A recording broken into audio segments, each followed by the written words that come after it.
Welcome to another edition of AV Rant. I'm Tom Andrea, Associate Editor of Audioholics, and I'm here with.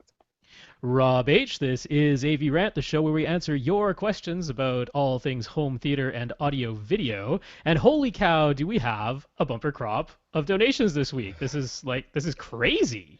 This It is is, awesome. it is. It's been very, very overwhelming, to be honest with you. I was kind of like every time, I kept thinking I was getting like duplicate emails, but they're different names every time. So, every little bit helps. Everything that we get helps. Every time you tell somebody about us, every time you send us a couple of bucks, buy us a cup of coffee, whatever, it all helps. It all helps. And it all goes into the podcast coffers in order to keep us going. Now, uh, we usually go straight into our, we better do our contact information because if not, we'll forget, as we Okay, always do. that's a good idea. So this is AV Rant, the podcast where we do answer your home theater, AV, and anything remotely related to those things questions. All you have to do is ask, and to ask, well, it's pretty easy. You can give us an email at rob@avrant.com, tom@avrant.com. You can hit us up on Twitter at @FirstReflect for Rob, that's all one word, or at avrant_Tom for me. Facebook.com/avrant is a good place to reach us, as is our website. Did I already say the website? I didn't say the website. Yeah, well, it's www. facebook.com/AVRant podcast. I did say that, All but I one didn't word. say that. I didn't say the website yet, which is You left off the www.avrant.com. podcast part. It's Did already a I? clunky podcast. Hooray! Yay. And those of you that are watching this live on YouTube or over on G Plus at one of the Hangouts, can verify that I am not going to edit that because I don't care. All No, right. I did edit a little bit last week when Rob dropped out. I did Yes, when I edit that out. just disappeared from the show for a couple of minutes while my Yeah. internet reset itself. But Yes, yeah. I did edit that. That's worthy of my attention. But and whenever Liz was around and she used to accidentally curse, I would make her Ah, edit that. But and I think she did though. No, I never really tested it. Nobody complained. So, anyways, other than that, G Plus, of course, I just had somebody hit me up on G Plus. How can I get invites? Well, if you add me and to a circle, G Plus lets me know, and I go, I have no idea who that is, so I stick you in the listeners. So anytime anybody gets stuck in the listeners, then whenever we start our podcast, which is about around 9 p.m. on Tuesdays, Eastern time, so mm-hmm. you can adjust for your various time frames. We've actually had people in Australia who are watching first thing in the morning at work, Ah, which is nice.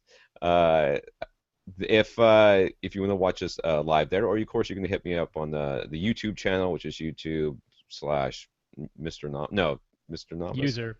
Yeah, it's Oh, youtube.com/user/Mr. Nomis/live while it's actually happening live. yes, I believe also that there's a AV rant now. I accidentally made a AV rant person.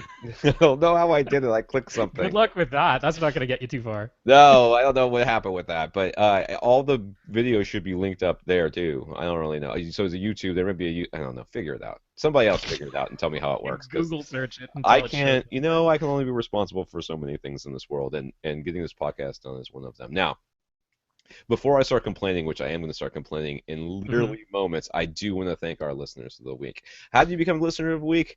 Easiest pie. You can go to our website, which is www.avrent.com, and click on the Buy Us a Cup of Coffee. There's a PayPal donation, which you can use your PayPal account or a credit card to give us a little bit of a monetary boost to keep the podcast running. If you can't do that and there's some other way you can think of to support the podcast, feel free. A lot of listeners, when they buy something based on our recommendations, will let the company know that they bought based on our recommendations. And if you let us know that you've done that, or CCS or BCCS on those emails, we'll happily mention you on the podcast. Or if you can think of something else, or you just do something that I think is pretty fun, then I'll do, like the guy who went up to the stop sign. Somebody looked over him when he was listening to every AV rant. It was starting music and goes, "Oh, AV rant." I was like, "Sweet!" And like he got to be listener of the week. So come up with a good story like that, and who knows, tickle my whatever bone that would be, my AV bone. All right. So our listeners of the week this week, we've got Jared. Do we have more than one Jared? We just have the one. Jared. Yeah. I don't know. Too many. That list is We so got long. I have to lots. scroll down to I see, don't see any more Jared, so we're gonna go with one which is Jared. awesome. That's Jared gave us a donation and has been a listener from the very beginning, which I find absolutely shocking because this podcast has gone through so many iterations. So I'm glad that there's people around that still remember the good old Dina days, because I remember them fondly. Probably rose-colored glasses and all that, but I remember them really fondly. I Dina love was awesome. There's it. video evidence that Dina was awesome. There So is definitely video on evidence of that. Uvu. Um, Uvu. I Oh, remember Uvu. he also, so Jared gave us a donation. Has been a listener from the beginning. He also purchased a Denon AVR X4000, yay, from Accessories for Less due to our recommendation, and let them know about it.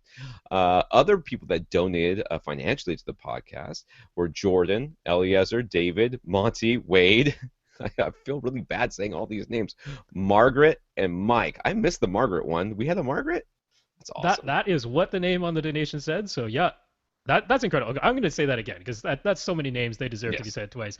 Jordan B, Eliezer M, David K, Monty N, Wade E, Margaret B, and Mike, who we didn't get a last initial on that one, but they all donated financially to the podcast. Didn't have a note or say here's what I want in return for this donation or anything like that. They're just like here's some money. Yeah. We like it. As did Jared. So Don't thank forget you, Jared guys. F. He was also. That's right, and Jared, he also Now, donated. thank you all, but we're not done with our listeners of the week. This is a busy week. Let me see. The folks at Tervo Tek in Spokane Valley, Washington, also gave us a donation. They provide on-site education and support for everything from electronic, from computers and networking to mobile and home theater. Just search Tervo Tek in Google to find their G Plus page and contact information. I have no idea who And those that's people are. Tervo like it sounds, Tervo, and Tech not like it sounds, that is Tek. Although I'll bet you if you just Google search it, it'll show up No, probably however shows you anyway. spell it, because Google's awesome that way. Jeff G let me know that I'm an idiot, and I've been living in the future, and all of the last podcasts have been in March. So I have, instead of putting 2, whatever it was 3, whatever it was. So now all the podcast naming things are messed up. I really kind of want to go back and fix all those and then fix everything, but then it'll all re-download for you guys, which I don't want to Oh do. yeah. But if not, it'll come into you out of order. So what I might do is just these next couple of podcasts, try to put them after the last date, so they'll just be one after the other. So therefore they'll stay in Right. order Yeah. on your computer, but it won't, or on your podcast player. Okay, so It'll that's just what I'm be gonna like do. it'll just be March 34th. No problem Right, with it that. might be like I downloaded this one on March. What? I might start like a Y2K sort of thing going on here, just melt down a bunch of podcast players. Let's see. Jeff G helped us out. Oh, I already did that. Edon wrote to Rhythmic Audio to let them know he had heard about their FV15P subwoofer on our podcast. He said it for several months now. He's very happy with it, and it's almost 6,000 cubic foot room. He was shocked that it actually sounded better handling the bass all by itself with the crossover at 80 hertz versus running his legacy Focus speakers full range. I remember this guy. That's awesome, by the way. Anyways, And it's proof that we recommend more than just SVS. there you It's go. proof positive. There it is. Rhythmic subwoofer. Ha. And Paul B wrote to B&W to let them know he heard about their P7 headphones on AV Rant, and he's loving them, which is not probably giving me a lot of love over there because I already sent one of their headphones back because I refused to review them because they sounded so bad. They told me they were broken, I think, or they think they might have been Well, broken, or that would cause things to sound bad. That they is fair must enough. have been broken because I didn't like them. That's usually the way these things work. All right, so the complaints. To start with, it's March 3rd, is that right? Yeah. Yeah, That's and what my it's computer says. just hot enough in Florida that sitting in the shorts and a tank top and or a t-shirt or whatever, it's just hot enough and muggy enough to be miserable, but not so hot and muggy to turn on the AC. You'd have to turn the AC so low that you feel like you're just killing polar bears. So I'm just sitting here sweltering in my own goop. I'm just like, I just feel moist. I feel like the guy on Dr. Horrible's Swing Along blog, his sidekick. That's what I feel like. I feel like that guy must feel like all the time. I just want to get wrung out. Just Wow. And then if you just miserable. go up the coast where you are, there's people in like the middle of a snowstorm. So I good times know. in your tropical area there. I know. A lot of people out there who are under like feet and feet of snow are like, oh my God, what a jerk. I'm sorry, but it really doesn't feel very pleasant where I'm sitting right now, and I'm sorry for that. But it will keep me awake for this podcast, so there's that. Now, we do have two questions, only two questions from last week, and then like a billion from this week. 17 it looks like for this week. Is that 17? No, No, it's it's 15 new 15 ones for because this week. yeah. So, So many but things. Rob wanted to go over some news, so let's go over the news. First and Sure. foremost, we've got Leonard Nimoy passing away. Yeah. I know everybody's heard about it, and we've all got a lot of things that that some, not all of us, but you must have some opinion of Leonard Nimoy. I mean, he's been around for so long and doing so many different things, including like documentary voiceovers and stuff. Uh, a lot of people are waxing poetic about the whole thing. I loved Star Trek. I loved the original Star Trek, not so much the reboots. And then the even movies were all pretty good, for the most part. The Curse of the Star Trek movie, but Leonard Nimoy was great, and I'm certainly glad that we had him for as long as we You're did. not wrong.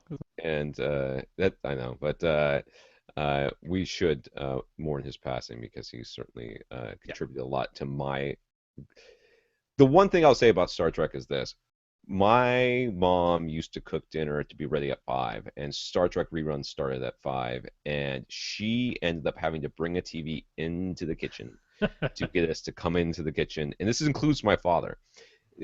Where I know my dad watched sports and all that stuff and did all that stuff, but the thing that my dad and I connected on was Star Trek. So that's the thing I know I got from my father was a love of Star Trek. So there's no way I can separate Leonard Nimoy and Spock from Star Trek. So that whole thing, is a really big part of my formative years, I'll say. Well, he was a class act the whole way through his life. He has many awesome quotes that will be bandied about for years and years and years to come. So he's leaving behind a fantastic legacy. I really liked that, it was great. We saw him on Fringe, just Yeah, a few years ago. yeah. Became good friends with John Noble, who's been tweeting out a lot of really nice things, that they became such good friends in that. So, yeah, definitely mourn his passing, but he's certainly leaving behind a lot of memorable stuff that people will remember him for ages to come. So live long and prosper. Yep.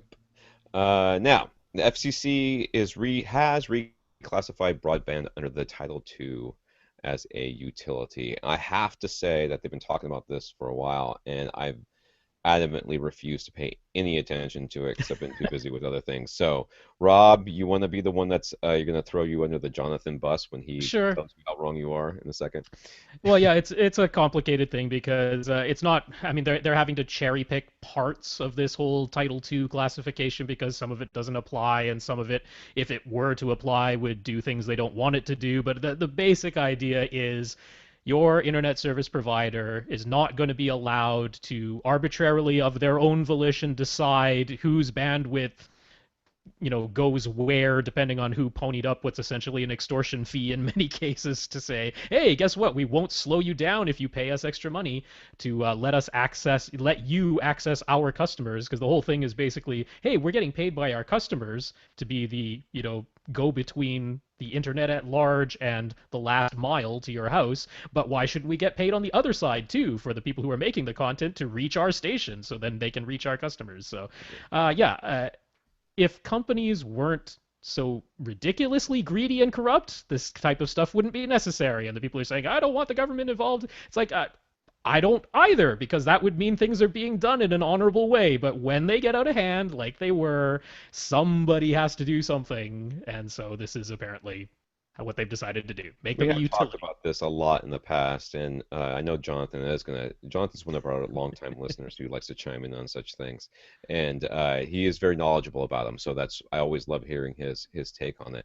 But the unfortunate thing is that it was negative. It was an extortion fee. If you could have it be everybody gets the same speed, except if you have really high bandwidth needs, you can pay extra and get more speed or more bandwidth or something like that.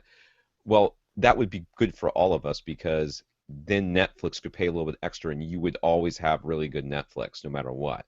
But with net neutrality, every website gets the same priority, and you don't necessarily it's not necessarily going to be the case. But I think there was no really good way to do what I just described. Instead, it was just going to be Netflix, you better pay or we're going to Well, I mean, it Raleigh. is more complicated because there's the whole thing of moving your data center literally like closer or having a more direct connection to the ISP's data center and not going through so many intermediaries, and that Yeah, lowers latency and increases bandwidth, and that has nothing to do with net neutrality. That's a totally side subject. So I mean, it's a complex thing that we're not prepared to unpack and totally discuss, but I'm certainly not basically, qualified to unpack it or yeah. discuss it. I'll just say it right there. I mean, yeah. Basically, what we're getting is some form of government regulation, whether you're strongly for that or against it, whatever it is. But it's come to the point where we basically just don't trust the ISPs to actually have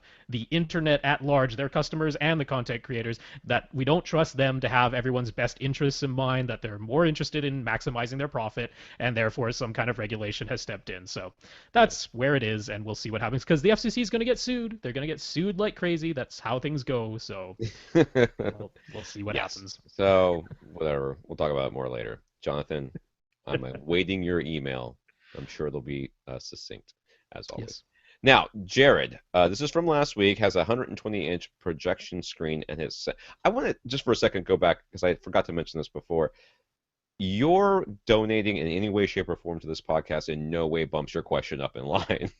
It No. is purely chronological at this point. We used to try to organize them, and by we I meant Rob, used to try to organize them in I some way did. so they are kind of grouped. We've given up on that because we've been way too busy with other I stuff. might go back to it if I have time, but I should point out this is not the same Jared who donated anyway. This Yeah, it's not. Well, Jared that's M. what made me think of it. This is Jared M, not Jared, was it K?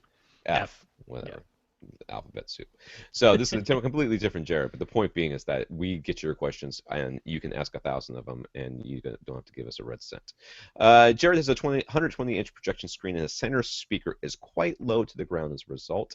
He heard a guest on the Home Theater Geeks podcast saying that he always prefers to mount the center speaker above the screen so that we'll have a clear line of sight to the entire audience, especially when you have more than a row of one seats. Jared wants to know if this could be taken one step further. With two center speakers, one above the screen and one below, would that create a perfect phantom center vertically between the two speakers? You can actually read a review on Audioholics. It's the Axiom Yeah. Epic 8500 or something like that, whatever it was, review. I think it was the Epic 81. It was Yeah, done pretty by sure. Ray, was the writer of that one, and he did exactly that. He put a center channel above and a center channel below. Frankly, I think he did it because Axiom makes some decent speakers, but their center channel is below. Well, the VP 160 is an okay center That channel, that was not although around back then. it was not around. It did not No, exist it at the was time. VP 60 or VP 80, and the 80 is Yeah. the one with the two tweeters on the outside, and the 60 is the one that was ridiculously not good. Uh, I owned it. I bought it, and I thought it was Yeah. just fine until I tested it versus other things. I went, Hmm. "Ooh, why does that sound like that?" So, yeah. Uh, okay, can you do this? Yes, Jared, you can, and we'll talk. He's going to ask how to do it in a second. Should you do it? Well, do you feel like your voices are coming from the bottom of your screen? Because if you're not, then Well, you why mentioned should that he you? kind of sort of does. Okay. And I don't know how much he has tilted his center Yeah, speaker, because that that's my does help. first thing. Yeah. It really does help to tilt the center speaker so that it is angled and aiming at your face. That is a help. And as far as this saying, preferring to have the center speaker above the screen so that it has a clear line of sight, I more or less agree. The only cases where I don't agree is when it would end up really high, because Yeah. sometimes that's just going to be the case if you've got a very large screen, or you just prefer to mount your screen fairly high, then the center speaker is going to end up very high. What you really ideally want is the center speaker at ear level, same as your front, left, and right speakers. That's the ideal. But obviously the screen is going to normally occupy that area, so unless you have an acoustically transparent screen where you can put the center physically behind the screen, that's going to be a no-go. So this is tricky because with a screen this size in his room, the center speaker is either going to be lower than you would ideally want it or higher than you would ideally want it, and either way it might sound a little bit off. Yeah, I have And found that your brain is awfully good at mhm. tricking you into thinking that the voices are coming from the screen, no matter where that speaker is placed. Now, Hmm. if it's pointing at your feet or something like that, that's an issue.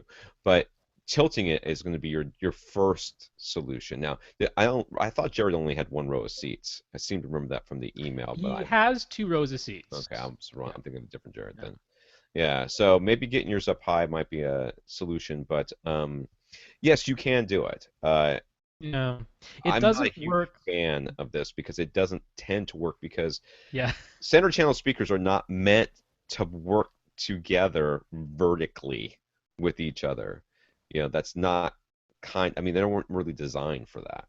And more than that, our ears don't work in stereo vertically unless you cock your head 90 degrees We to the talked about side. this with Oro 3D when the, Yeah. the guy was Yeah. talking about it. He's like, you just aren't that sensitive to verticality past a certain point. And you're not getting a stereo image because your ears are on the same plane. So you're Yeah. not getting a stereo image because you need one ear higher than the other to say, okay, I'm getting a little bit from the top, a little bit from the bottom, therefore it must be coming from the middle.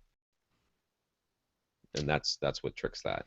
Yeah. So You also have the issue of if what's bothering you is that the second row of seating isn't getting as clear sound because the center speaker's down low and therefore having to pass through that front row of seating to get to the second seat.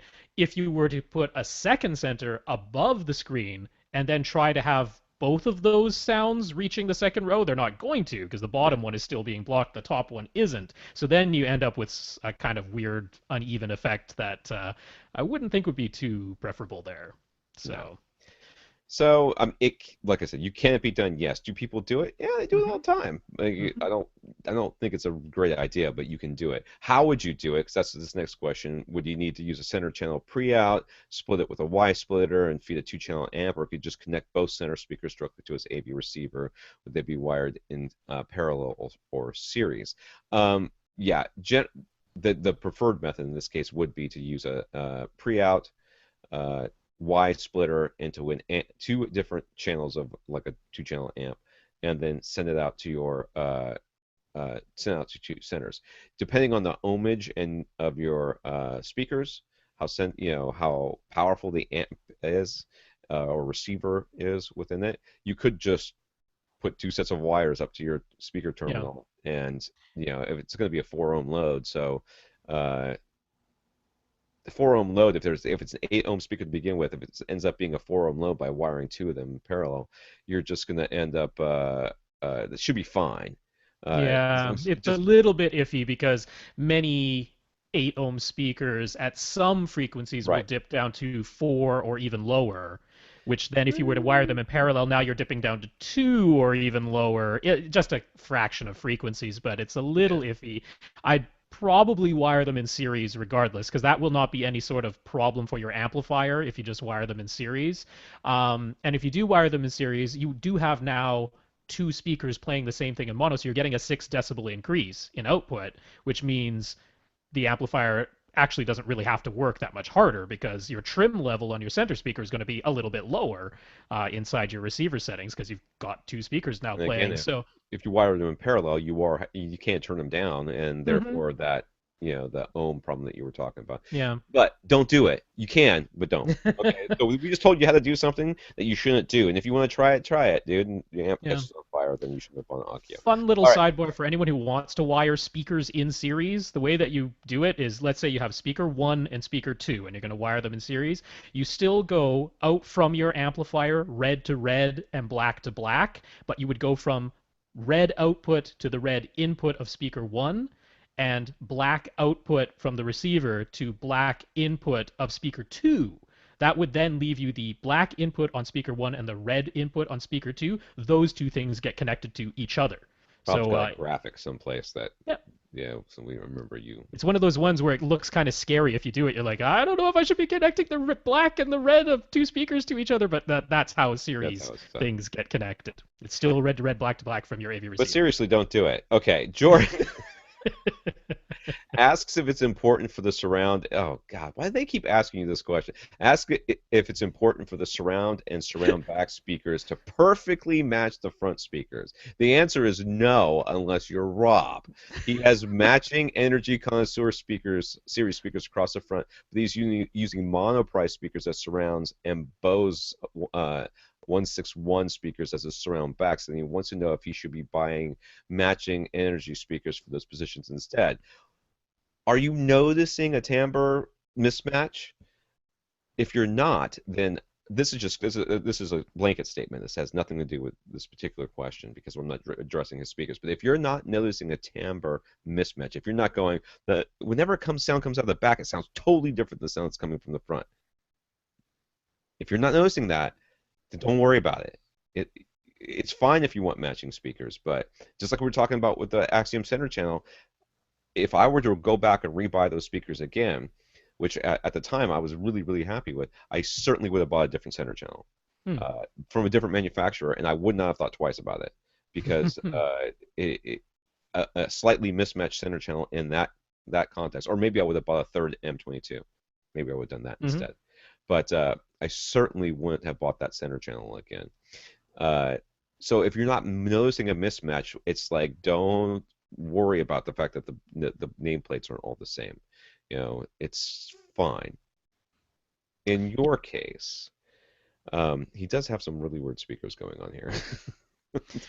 What are the 161s? Are those one of the ones with the tweeters that fire off stupid? I believe so, yeah. I mean, the thing is, I have to say, like, the surround back speakers, the ones that are actually behind you, I can't make a case that it's important at all for them to timbre match. Like, it's just you're hearing as far as tone and timbre behind you. Like, we're sensitive to picking up like clicks and ticks from behind us because that's like an evolutionary thing of, ooh, something's behind me, I better turn around and see if it's something trying to kill me.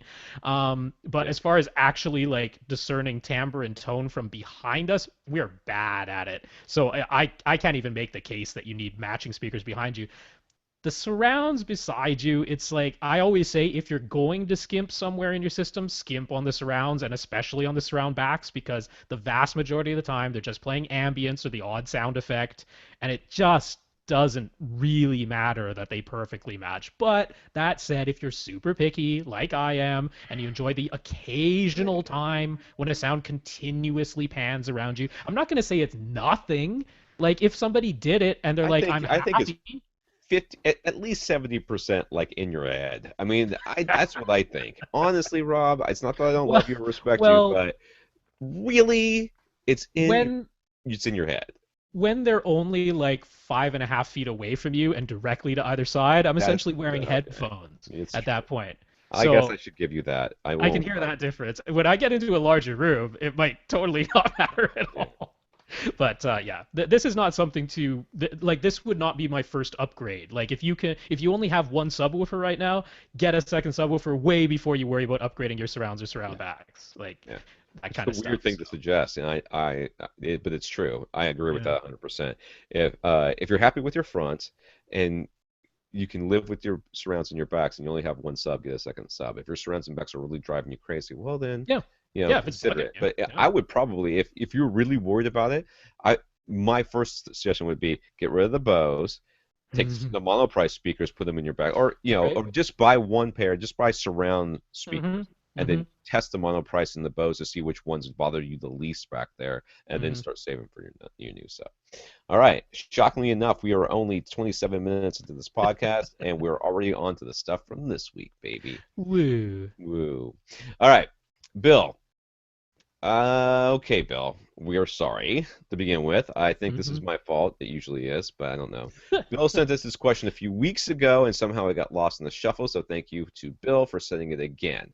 We do aim to answer every question. We don't aim. We will answer every question. If we miss a question and we don't answer it, ask us again. We're not ignoring you. Believe me, you can still ask us whether or not you should buy an SVS sub, even though everybody who listens to this podcast knows the answer. We're happy to say it again.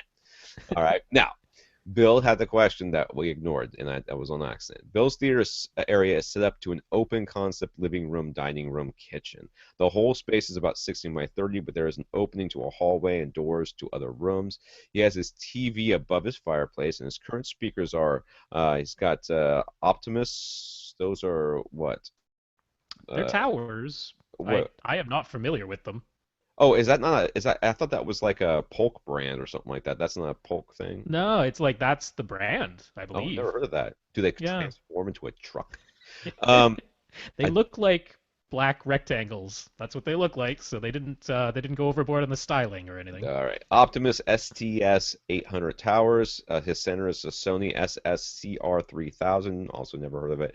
Surround Sony SSCR 3000, obviously from the same kit. And the sub is a Hmm. Sony SAW 2500, 8-inch, 100-watt beast of a sub, I'm sure. I'm 8 pretty sure those inch. all came from a home theater in a box type of dealie. You think That's the what they look. Optimus ones did too? Maybe No, no, no. there's. The Sonys. I mean. Yeah, oh yeah, for sure the Sonys did. Yeah. I wonder if the Optimus did too. I didn't even I really. don't think so because you don't find speakers like that in a home theater in a box. Anyways, he So sent us a diagram and some bunch of photos. And he'd like to know if there's anything cheap and easy he could do for about $200 to $300 that would make a really big difference in improvement. He's been looking at some of the subwoofer kits on Parts Express, but he wants to know the best use of his money. I would say save it. That would be keep yeah, saving for more until you get to about that $500-600 mark, and then we could help you out. Um, 'Cause I don't know, dude. no, I mean I can recommend that HSU STF2 subwoofer, which is a little over $350 once you include shipping. I can recommend it. It's a But he's little got a iffy huge in this space size of though. room. What's that? This has got a pretty big space though, 60 by 30 Exactly. and open to other stuff. I don't know that. Yeah. That's what I was saying. Like, it's a little iffy in that size of room, but it will definitely be an improvement on his current 8-inch Sony. That I can say. Well, geez, dude, taking the Sony out would probably be an improvement on the 8-inch Sony. It's probably just over there farting away, you know. And I mean that from a guy who's heard a lot of 8-inch 100-watt subs. My Mhm. 8-inch 100-watt sub was, I swear, it's like it had just come from a chili cook-off. Every single time I turned it on, it was pathetic. Thing over there made all sorts of weird noises that I can't explain. The first thing I thought of when I looked at your pictures, dude, was if I only had $200-300 to spend and I wanted to make an improvement, I might consider putting a rug in there. Uh, there's a lot of hard surfaces in that room from what I saw, Yeah, it and looks like there is a rug like sort of under his seating because he yeah, has it sort of a doesn't really U-shaped help. seating thing set up too. But yeah, not where the speakers would actually be bouncing off the floor and That then was the coming back up to your that was ears. about the only Yeah. thing I could think of other than just saving money for a Huh. bigger sub or different speakers or something like that. Um, but yeah, the subwoofer you in order to make a big difference in that space like that, you're going to need a Hmm. sub that can really, or a Yeah. couple of subs that can really do some damage to that amount of space. And an 8-inch sub, I don't care if JL Audio makes it and puts a 2 million watt amp behind it, it's still probably not going to work. It's just physics at this point. So, but the $200-300 range is pretty tough for the sub unless you're in the small room. Yeah. So, and even then, you're probably gonna get like you're gonna have like a lot of our listeners like, well, they told me I only need the SB 1000, but I got a PB 2000. Like, okay, how are your windows feeling? So, I am not a huge fan of the subwoofer kits on Parts Express. I don't think there's anything wrong with them. I think they're great starter subs, but you've already got a starter sub. I think you need to go to something a little bit better than that. Uh, that's my Yeah. impression of the. I haven't heard a whole lot of them. I've heard some, but just reading the people who get really excited about it, they've all gone from basically either nothing or something like what you've got, and they've gone, oh man, this is a lot better. They're usually in smaller rooms, and they usually like 6 or 8 or year later when they upgrade to another sub go ooh, and they suddenly stop talking about that Parts Express being so great as it was. Uh, Right. so Yeah, I'd say I have a couple of suggestions that are like really cheap, which should be fine. First of all, I'd look at somehow damping underneath your towers because they are sitting right on a hardwood floor. And I'm betting there's some noises, you might not even be aware of them, but I'm betting there's some distortion noises going on by having the speakers in direct contact with a wood floor like that. So I would damp them. I mean, mouse pads. I'm being 100% serious. You put a couple of mouse pads underneath your towers just to give them a little bit of a cushion. That is certainly a cheap thing that might make a little bit of a difference. Your surround speakers, that you could definitely do something there just in the way they're positioned right now. They're just sort of sitting on two end tables and they're way down low and they're angled kind of strangely. Those are light surround speakers that he's got right now. If you got yourself a couple of stands that could get them up above ear level And you could angle like with surround speakers, you don't necessarily want them pointed straight at your head because, like we were saying, most of the time they're doing ambience. So I've even used the trick. This is going to be another suggestion, but I've even used the trick when you have your seat very close to the back wall, as Bill does. Sometimes I even aim the surround speakers back a little bit. No. Oh, it is. Is it close to A the little bit. back wall? Oh, It is I'm very looking at the. close to the back wall. Oh yeah, Yeah. yeah. I was looking So at the that speaker at that's the another seat. free suggestion is try and pull that seat away from the back wall, even if it's only like a foot, or get some absorptive acoustic panels to put behind your seat. That would be something worth spending a little bit of money on. If it needs to fit the decor, you could spend your $200-300 on getting some really nice art panels that you could put on that wall directly behind your seat. Because I will bet you dollars to donuts half the time you're asking, what did that person just say? Yeah, Because it's that is bouncing off the messing back up your wall. dialogue Yeah. intelligibility. So that would be where I would spend If your you see money. where a center channel is, it's on top of the mantle, which Mm-hmm. is above his head, and it's pointed straight forward. He could actually just tilt that down towards his face a little Mm-hmm. bit. So instead of bouncing off that back wall, it would be hitting the couch. Yeah, but you're still getting reflections off that back Oh wall no no, no, matter no. what you I agree. do. I agree with Yeah. what you're saying. There's no doubt about that. I'm Yeah. not disagreeing with that. So yeah, for I your two still and think a three hundred rug. dollars, that's if you're itching to buy something that'll make a difference, absorptive panels behind your head on that wall, and if they need to look good, you can spend that whole $200-300 without much difficulty. But yeah, that's where I would spend your money right now, and I would save up for a better sub than a $200 or $300 sub, even in kit form. Yeah, Yeah, there is a rug there. I see there's a it. rug. Yeah. I think it's just not close enough, but it's a fireplace. So they probably don't want to put a rug Mm-hmm. that would be close enough. But yeah, I was thinking maybe he could put a whole, something down there that he could put the speakers on as well, so it wouldn't be continuous, not like weird mouse pad like things down there. But that's not going to work. All right. Well, there's some good suggestions. I still say just put that in the bank and a couple of months from now get a big sub. Scott has some, and when you get that big sub, don't even ask us if you should still use the old one. The answer is no. Not in this case. No, Not that in is this a case. bad mismatch. That's That would not work. Scott has some Klipsch reference speakers, the RF35 towers, and matching center and surrounds. He also just picked up a set of second gen Andrew Jones Pioneer speakers. Scott simply wanted to change from his Klipsch speakers and figured he would try the Andrew Jones speakers as a stopgap until he moves into his new house. Turns out he prefers their sound despite their low price point. So he thinks they are amazing for the money. He also says the results he's had from changing the position of his dual subwoofers. He used to have them both up front and flanking his center speaker have been absolutely awesome. I can imagine because that you basically had one sub in that case and not the best place for it.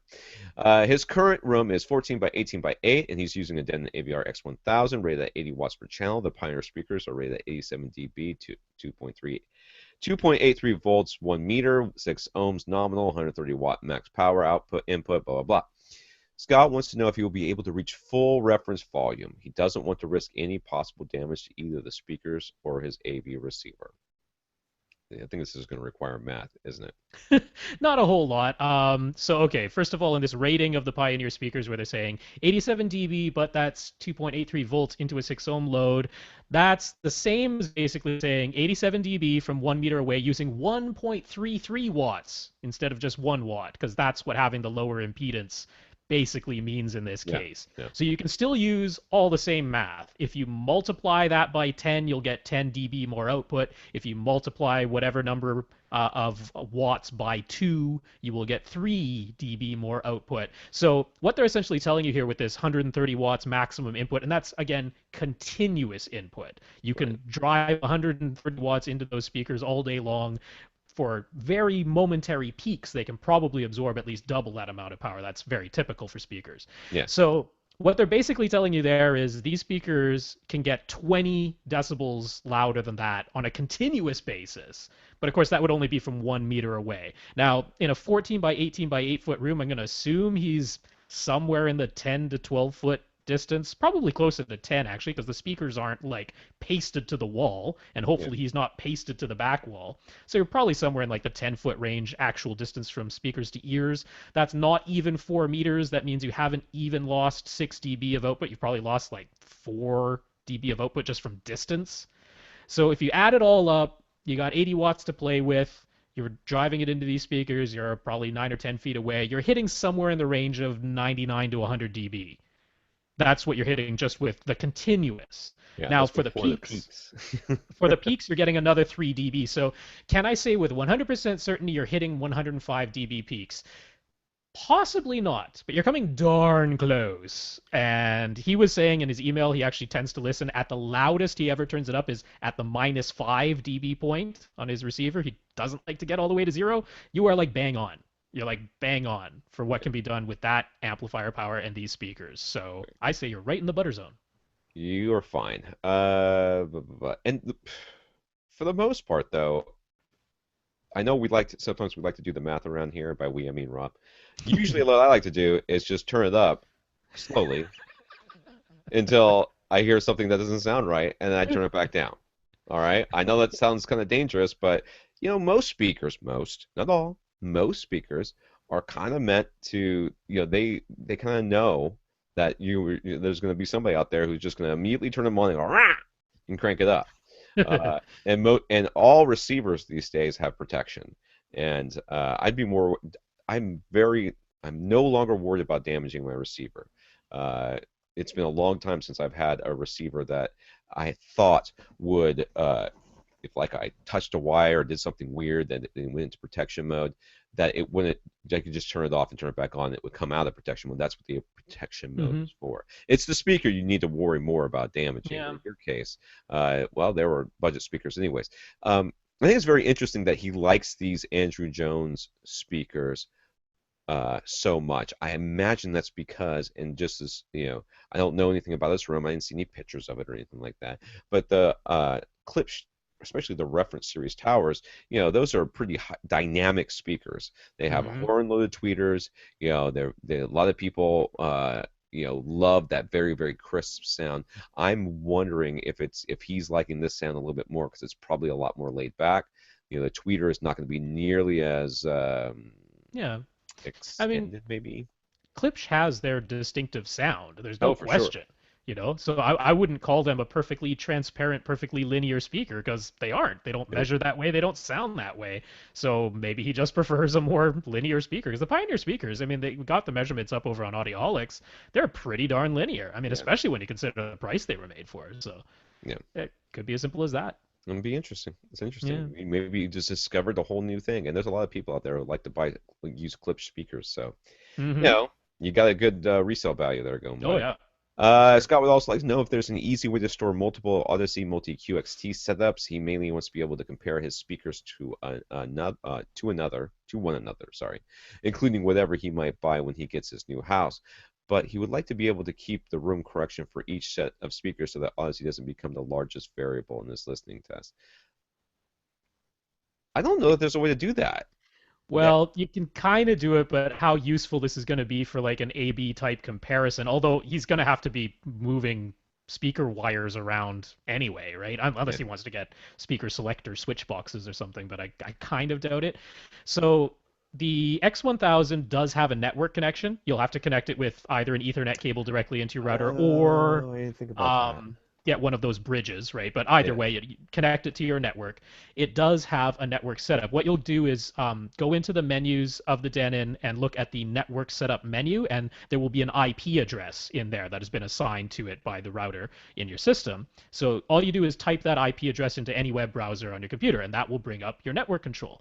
In there, there's an option to save or load a configuration. And when you save the configuration, it also saves the Audyssey curves that were done by the auto setup. So that there is a way you can save it. It'll be on your laptop, and you'll have to save it onto your laptop or any computer on your network. But you'll save it onto your computer, and you will load it from your computer, and it is not a fast process. It takes several minutes for that to happen. So this is not good for like a I want to instantly switch between these two type of A/B comparison. But if you want to hear like gross differences that are very large, it will allow you to do that. At least there is sort of a way. You don't have to Yeah, I didn't think literally about that because suffer from each there's time. no save, Yeah, there's no memory slots on Odyssey, at least not on the that's right. X4000. And even if there were, I mean, likely you're going to have to be moving the speakers in and out of the position anyways. Hmm. And when you do that, you're going to want to rerun Audyssey because you didn't put them exactly where they were before, and that's going to make a difference. It really is going to It make a does. difference.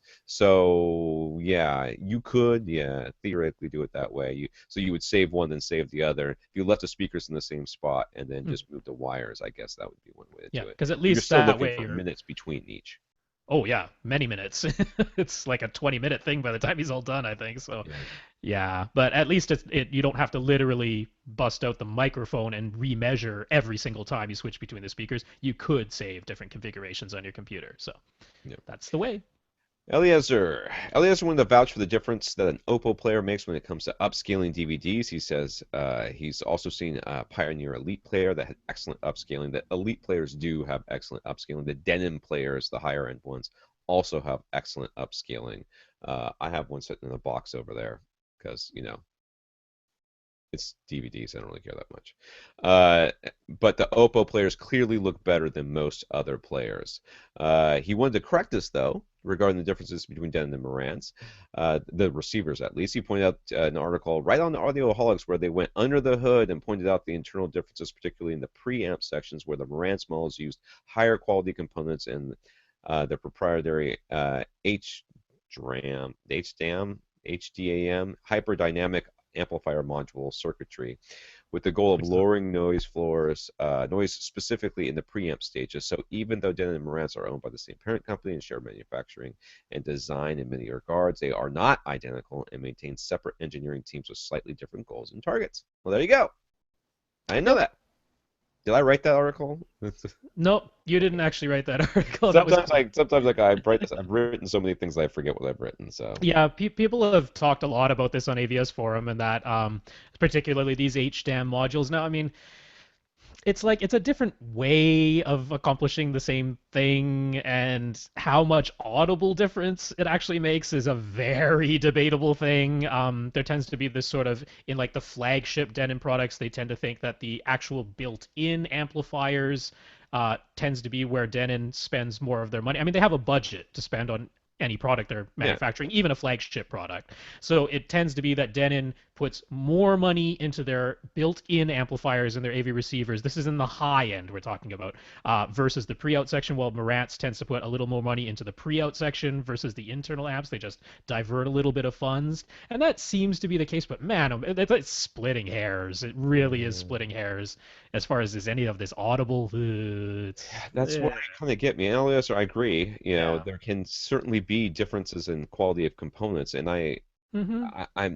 it's like this, okay? If I open up a speaker and I look at the crossover, and it's nothing but a resistor between the terminal and the tweeter, you know, that's not necessarily that's an indicator to me of quality and of design.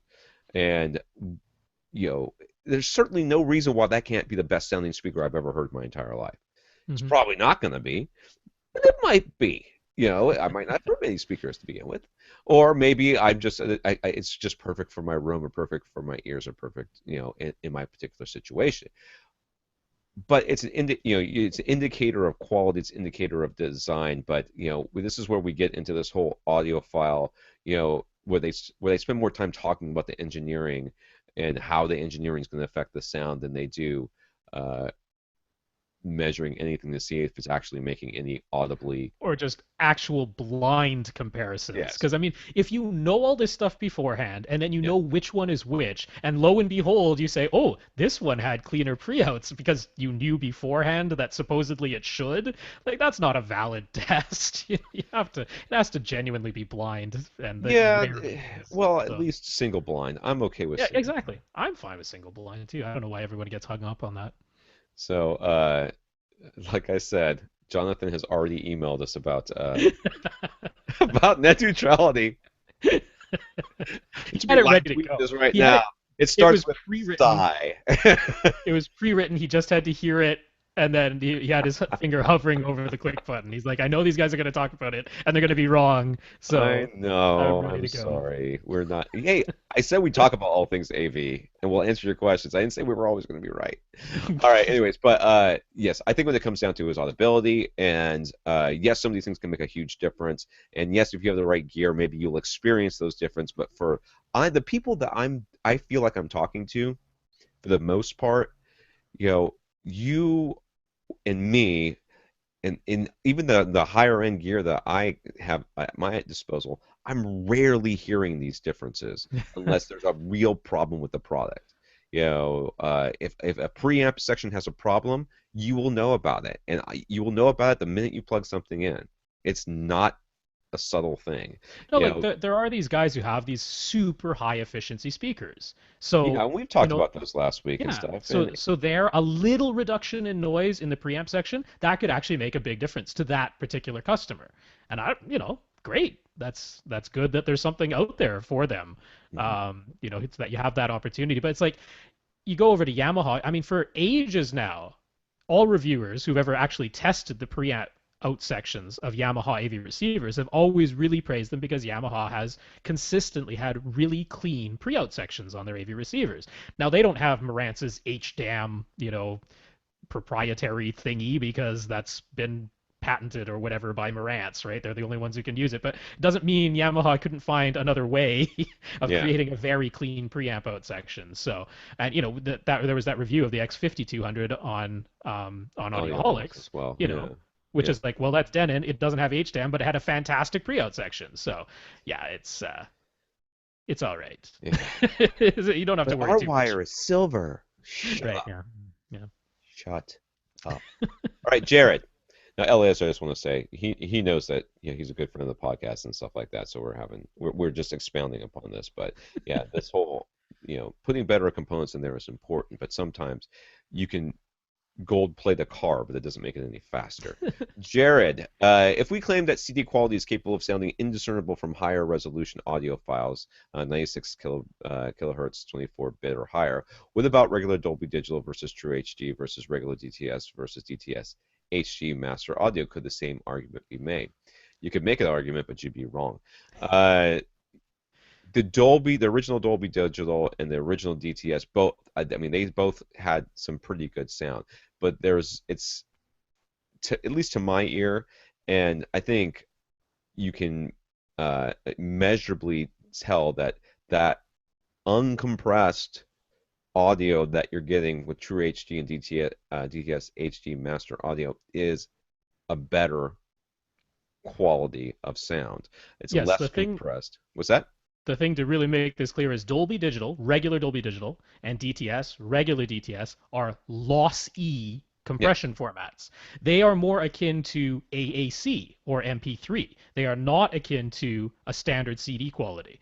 They have thrown away data. So the signal that went in is not identical to the signal that comes out after it's gone through the coding and decoding process. Whereas Dolby True HD and DTS HD Master Audio, they are lossless compression. So the signal that went in is the same as what comes out after the compression and decompression process. See, the problem we have with most of this 96 kilohertz 24-bit stuff is that this stuff is at best it's almost oversampled. It's recording things that are outside of the range of human hearing, or Mm-hmm. it's taking a CD quality, the original CD quality, and just doubling up and tripling up and quadrupling up the bits, so that we have a much larger file size essentially. And that's not really what's happening with DTS HD Master Audio or with True HD. What we're getting there is just we just didn't have the pipeline for a long time Mm-hmm. of getting that much data, for 5, 7 channels, discrete channels. That Mm-hmm. I mean, because across optical, the best we could get was 6 channels of lossy, 6.1, right? Is that right? 6.1? Did we get Yeah, 6.1? because you could do DTS ES, which was Yes. discrete 6.1. Yeah. Yeah, I mean the thing is like if you're talking bit rates, standard regular Dolby Digital that we've had for ages, the maximum bit rate of the entire signal is 640 kilobits per second. And that's divided across 5.1 channels, which means that essentially you're getting 128 or 125 or slightly below that kilobits per second per channel. So it's roughly equivalent to like a 256 kilobit per channel or kilobits per second MP3 in terms of how much data compression is going on there. So, and that was at the maximum. Like DVD didn't use 640 kilobits per second Dolby Digital. It used like 387, or it was some Something weird like number that. like that. But So, it was lower than the maximum bit rate. So, there is loss going on with those standard ones. So we can't make the same argument because CD is not a loss E format. Just going to higher sampling rates and higher bit depths is not the same thing as going from loss E to loss less. Yeah. I think too, you certainly end up with these DTS Master Audio and TrueHD suffer from the same sorts of things that we talk about with these higher bit rate recordings, in that they know they're higher bit rate. They know they're uncompressed, and they're like, oh well, we better not. We can't count on some of this being obscured by the compression. So therefore, we have to be a little bit more careful about what we record. And I certainly think that comes in. And I swear the whole DTS, that those people, they goose that bass. They must goose that bass. I think they're going to do it forever, and I think I'm probably going to love them for it forever too. So, anyways, Jared, in addition, this is still Jared, has a 2,800 cubic foot enclosed room. He'd like to know what sort of improvement he'd hear if he upgraded his lone HSU VTF3 Mark II to a pair of SVS PB2000s. He'd also like to know how that would compare to getting just one PB2000 and pairing it with his existing HSU sub. That's what I would do. Yeah. Right off the bat, I would not. I don't know why you're trying to get rid of the HSU. I looked it up. That's a beast. It like hits to 18 hertz, dude. 18 hertz. Why would you want to get rid of it? Just so you could have two SVSs instead of one? Get one SVS PB2000, stick it in one corner, take that thing, stick it in the other. Bass Nirvana. Yeah, these are close enough in performance. I actually have a VTF3 Mark II. And I wanted like even a little more output right down at 20 hertz. You're I want, I was like, okay, And I could do that. you know But what? The sad part is that if I didn't have three kids, I would be you. Okay, I know I you. would be you, but I have three kids, and my wife's like, "Oh, we got to go get a bouncy house for our middle son's birthday party." I'm like, "How much is that?" She's like, $230. I'm like, "That's half an SVS." I can always talk about everything as in relation to how many subs I could have bought with that money, or how close to a sub purchase I could have gotten. So Hmm. yes, this is an easy one, Jared. Keep your beast of a sub and just pair it with another beast. Doesn't Yep. have to be SVS. You can get another HSU. You can get whatever you want, Yeah. but just make sure it's close enough in performance to what you already have. Yeah, as far as like going from one sub to two subs, you're gonna hear a difference. I mean, we're Yes. hoping that you're following all our advice in terms of placement and setting them up that way, and you will definitely hear either way. You'll hear a difference. It might actually get worse if you set them up really badly and end up with a huge null at your seat. That's possible too. But you will hear a difference from having two subs instead of one. If you had, let's say, you had two VTF3 Mark IIs and you replaced them with two SVS PB2000s, ooh, you would not be like, oh, I really spent my money well. That would be, You would be mad at us, and it would not be yeah. our fault I'm not because we saying would not have you. told you to do that. I'm not saying you couldn't possibly hear anything with like a test tone or a sweep, and you turned it up as loud as it could possibly go. But that's not like a realistic listening scenario. So yeah, you're not going to be hearing an intrinsic difference between the VTF3 Mark II and the PB2000 in that size of room. It's just yeah, that's not where you're hearing it. Lastly, the door to his room is in the middle of his back wall. Would be better to have one subwoofer on that back wall, just the left or right of the door, and then offset the second subwoofer in the front of wall, the front wall, the same amount from center. So mirrored image, right? So I guess Yeah, he's going mirrored image. So like if he's if diagonally opposite, but yes, not full. Yeah, or better to have the two subwoofers in diagonally opposite corners. Well, if you got the option, why don't you try both? See which one you like, yeah. especially give your wife or significant other the option of, hey, let's listen to this together and see which one we like better, and then and then you can tell me where you want me to put them, and because either one's probably going to be pretty good. Yeah. The key in this experiment is have your bass sweep playing, just have it playing on repeat, going from 120 hertz down to 20 hertz or whatever you select, but have that bass sweep playing on repeat and sit in every seat. Because what you're looking for is uniformity, not necessarily linearity. Because if the response is not linear in every seat, but it is uniform in every seat, then you can fix that with some equalization. Because then whatever equalization curve you apply will apply to all seats. So if you make it linear with some equalization, now it is linear in all seats, and that's the goal. So you're not listening for linear, especially if it's linear in one seat but non-linear in the other seats. You're listening for uniformity. So that's the real key. And yeah, it took me a second to think that one through. Maybe that's because it's almost 10 o'clock at night. But what he's saying is that if the hump is all in the same spot, if you hear a little bit of a hump and a little bit of a dip here and there, as long as it's the same in every seat, that's the uniformity. Then when you EQ it, you're EQing all the seats the same. But if every seat sounds different, well, then you've got a problem. Yep. Because then how can you EQ that? You bump it up because it was a little low in your primary seat. You cut it down because it was a little high in your primary seat. But then you move over to your other seat and it's the complete reverse. And now it's way too high and way too low because you can only have one EQ curve for the subwoofers. So uniformity. All right, did I that's all him? Was that Jared? Yeah, that's all Jared. Okay, on to David. Where are we at here on this podcast? Number 7. We're like halfway through. No, hour in, halfway through. We're fine. It feels like it's longer. I'm very moist. I'm just sitting here stewing in my own juices. And it's getting hotter in here because I can't have the fan on really or anything, and I've got and you got headphones on. And headphones. And you're sitting in a leather chair. I am, and if I move, it makes sound, and I try not to do that, and it's really sort of miserable. All right, David. Rob and Lee gave David props for his patience in taking a full year to purchase all of his gear and only buying when the items he wanted went on sale or clearance. I feel like that happened a long time ago. Didn't this happen a long time ago? Or was this the last podcast that you guys did together? That was Lee and I together just a couple of weeks ago there. Yep. Really? I feel like somebody else did this. David did a ton of pre-planning, including running the wires inside of his walls himself when his room was still under construction. As a tip for others, he says you can never do too much planning. It's best to mark down locations for where everything is going to go while they are still fresh in your mind. And no matter how many photos you take to help yourself plan, take more. For the moment, he's using one subwoofer. Obviously, haven't planned enough. Okay, buddy. I get punchy after that first hour. He heard us talk about doing the subwoofer crawl. He tried it, but felt he couldn't hear that much of a difference from spot to spot using his ears. So instead, he used an SPL meter connected to his laptop running Room EQ Wizard.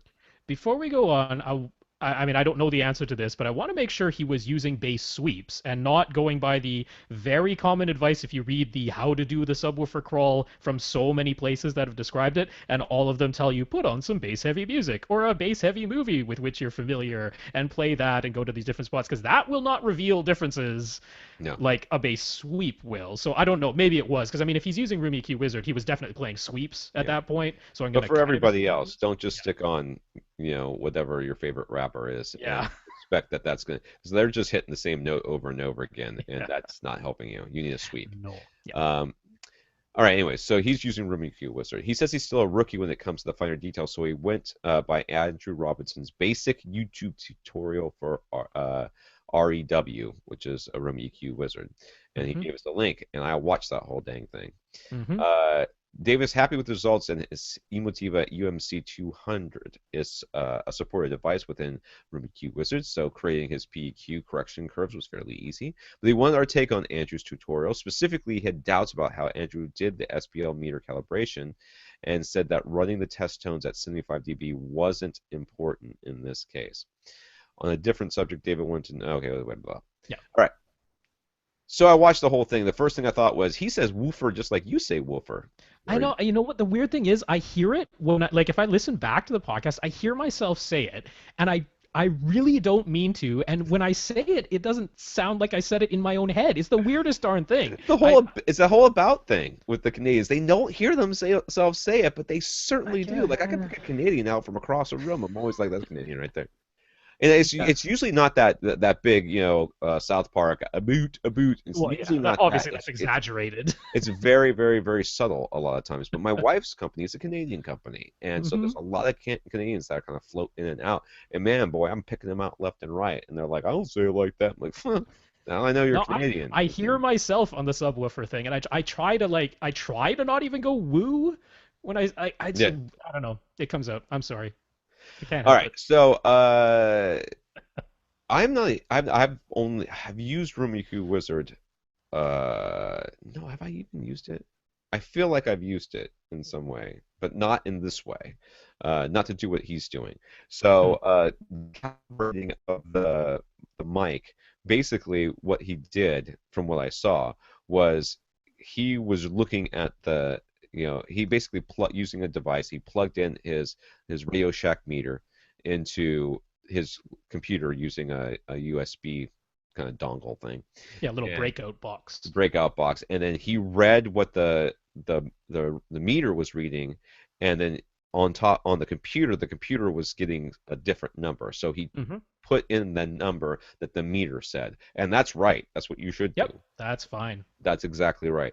Now, I was surprised that he didn't use some sort of curve because the SPL meter That's what I was gonna mention. Yeah. for Radio Shack has known measurement issues, and they're pretty well known and documented. So Hmm. usually, even within Rumiku's Wizard, there's usually a way of saying this is the mic I'm using, Hmm. and it will put in a curve that will, correct for some of these known sort of average deficiencies within this mic. I'm Yeah, surprised he didn't do that. there were a few different models of the Radio Shack SPL meter, and all of them are already pre-programmed inside of RoomEQ Wizard because the Yeah. people who made that program know lots of people are using that as their mic. So they've already got the correction curve. So that's the main thing that wasn't shown in that tutorial that you ought to do is just load in the correction curve because it's already there. It's preloaded. It's part of the program, so it's nothing to it. So that's the only thing. As far as using a test tone that isn't at 75 dB for this, that's fine. Because the whole reason we do the test tone at 75 dB is when we're using our ears. In Which fact, Yeah, we are most sensitive at hearing. That's we're more our hearing is most linear at 75 dB. well, it's actually 85. It would be preferable, but we find 85 too It loud. is too loud. So they tend to go at 75. But when you're using a microphone, the microphone doesn't care. Yeah.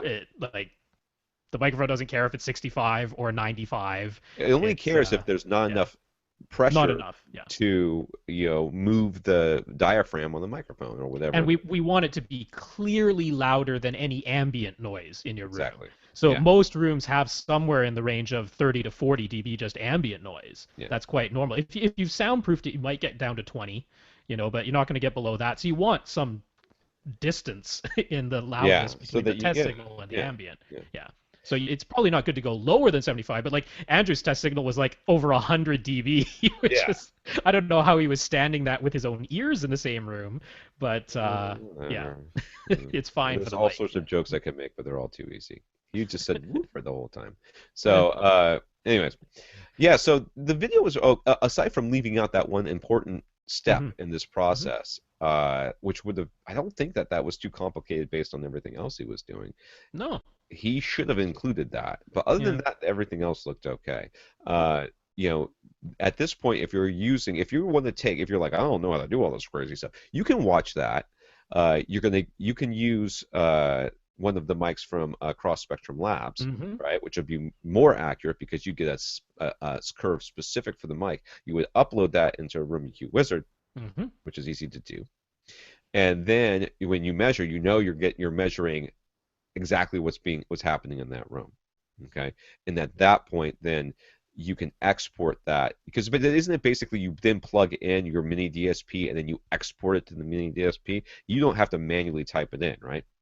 Yeah, I mean, it depends on what device you're using to actually activate the correction curve that you create. So, Yeah, like, in this case, he's saying he has a Emotiva UMC 200. That's a pre-pro. That's already a supported device. So he can yeah, connect that via USB to his computer and upload the curves directly into his pre-pro. A right. lot of pre-pros don't have that capability. So you could use a mini DSP. You could use a Behringer feedback destroyer, or you could use any manually adjusted parametric EQ, and it will simply tell you the values on screen, and then you'll have to manually input them. Yeah. But that's all it is. There's lots of ways that it can be Yeah, done. so like even my X4000, there is a manual curve that you can Mm-hmm. set. And you go Mm-hmm. in there and you say, okay, well this is what Rumiki Wizard said I should do, Mm-hmm. and I'm going to go ahead and do that, and then let's see, and you just put those values in manually. Yep. All right, And the then you last can measure again after you've activated the correction curve, so yeah, that hopefully what you measure is actually pretty close to linear frequency response, because that's the goal. yeah. Yeah. On a different subject, David wants to know if we think the DarbeeVision Darblet would provide a quick and easy upgrade to his system using his BenQ uh, W1070 front projector. I don't know what the Darblet is. Is it basically the DarbeeVision, the Darby thing, but standalone Standalone. box? Yeah. Yeah. Okay. Not super impressed with the Darby when I saw it. I know Clint was like, "Oh my God, it's the best thing ever." I was not impressed. I mean, I wasn't unimpressed. It certainly could do something, but my first impression of that thing was, I am turning it off if I ever Mm-hmm. get it. That's the first thing I'm doing. I'm turning it off. Uh, I'm sure it's really good. I'm sure it's fantastic. I'm sure it does I don't know. amazing things. But it's just going to have to do amazing things to other people's TVs and not mine. I don't like anything that takes us away from one-to-one pixel mapping. Now, I mean, if all you watch is exclusively standard definition content on your W1070, then maybe the DarbeeVision would actually make it look a little sharper than the upscaling that's built into your BenQ, or even the upscaling that's built into your X4000 AV receiver, or your UMC 200, or whatever you've got, right? It's like, maybe, but for Blu-ray, no. Because Yeah, Blu-ray's one-to-one perfect pixel mapping, and I don't want to move away from that. I mean, that's telling you what's on the disc is what you're seeing. So if you don't like what you're seeing, that's the fault of the disc, nothing in your playback system. So yeah, I'm not a fan. Sorry to the people who are. I'm just not. yeah. It's not nothing against you. You're just wrong. Jonathan, heard Rob fumble. It's the same Jonathan we're just talking Yeah, about. that's Heard right. Rob fumbling his words last week trying to come up with First-Sale Doctrine, and this is the thing that says that if you buy it, then you can rent it or some crap. I don't know. Mm-hmm. I didn't read Yeah. it because I'm sure it's really long. Anyways, Jonathan sent us a link, and now that we're talking about Jonathan, I'm gonna click on his email, and I'm gonna say, Okay. um, Yeah, so that I was I'm talking not about gonna First read Sale that right Doctrine. It did go under some other names that would like redirect you to that same article if you went by it. So there's the right of first sale or first sale rule, or even the exhaustion rule, which I don't know if you type that into a search would actually bring you to this. But yeah, the whole now. idea is Exhaustion rule. That'd be some weird porn you end up with if you don't have your self safe filter on. the whole Don't idea is even that search there's that. there's two very separate parts of copyright law. One is the right of sale, and the other is the right of reproduction. So the first sale doctrine basically says the copyright holder has the right to say how the first sale of their work occurs. They get to control those channels. So you Uh, can't just go in and take their stuff and then sell it because they didn't agree to that. That's an unauthorized sale. But after that first sale has occurred, then that customer can do what they want with it, short of making a copy of it, because they don't have reproduction rights, they have first sale rights. So so that's how's that the different than thing like there. for Netflix? You know, I know that's the weird. Well, I mean, they okay. Oh, should. please. You know what? He's now typing right now. Stop. He's already done enough tonight. Jonathan, we love you. All right, different Jared. Jared Yes. continues to look for upgrades. Look at upgrades for his home theater. This is the one he started for a mere $500 all in, and it has now completely transformed. He's considering the SVS Prime series speakers to replace his Pulse. He's wondering though, since he now has his SVS subwoofers, and he will be crossing over any speakers he buys at 80 hertz, would he be missing out on anything by opting for the Prime bookshelf speakers as his front, left, and right, rather than Prime tower speakers in those positions? There's no links to what this room looks like in this email, Rob. Well, we've seen it a gazillion times. It's that blue one. It's the very, very Oh, the blue blue one. one. Yeah. No, I get the bookshelves. Yay, done. He says he wants to make it clear it's not looking for an excuse to buy more expensive towers. He's genuinely wondering why anyone would buy the towers if they're going to have subwoofers to handle the bass. Well, first of all, why would people buy those? Well, if they have really big rooms and they're looking for more output, the things do go down. When you cross over at 80, you're still going lower than 80, and a bookshelf speaker would struggle at some point to do that. In smaller rooms, though, you don't have to worry about that as much because they don't have to be as loud.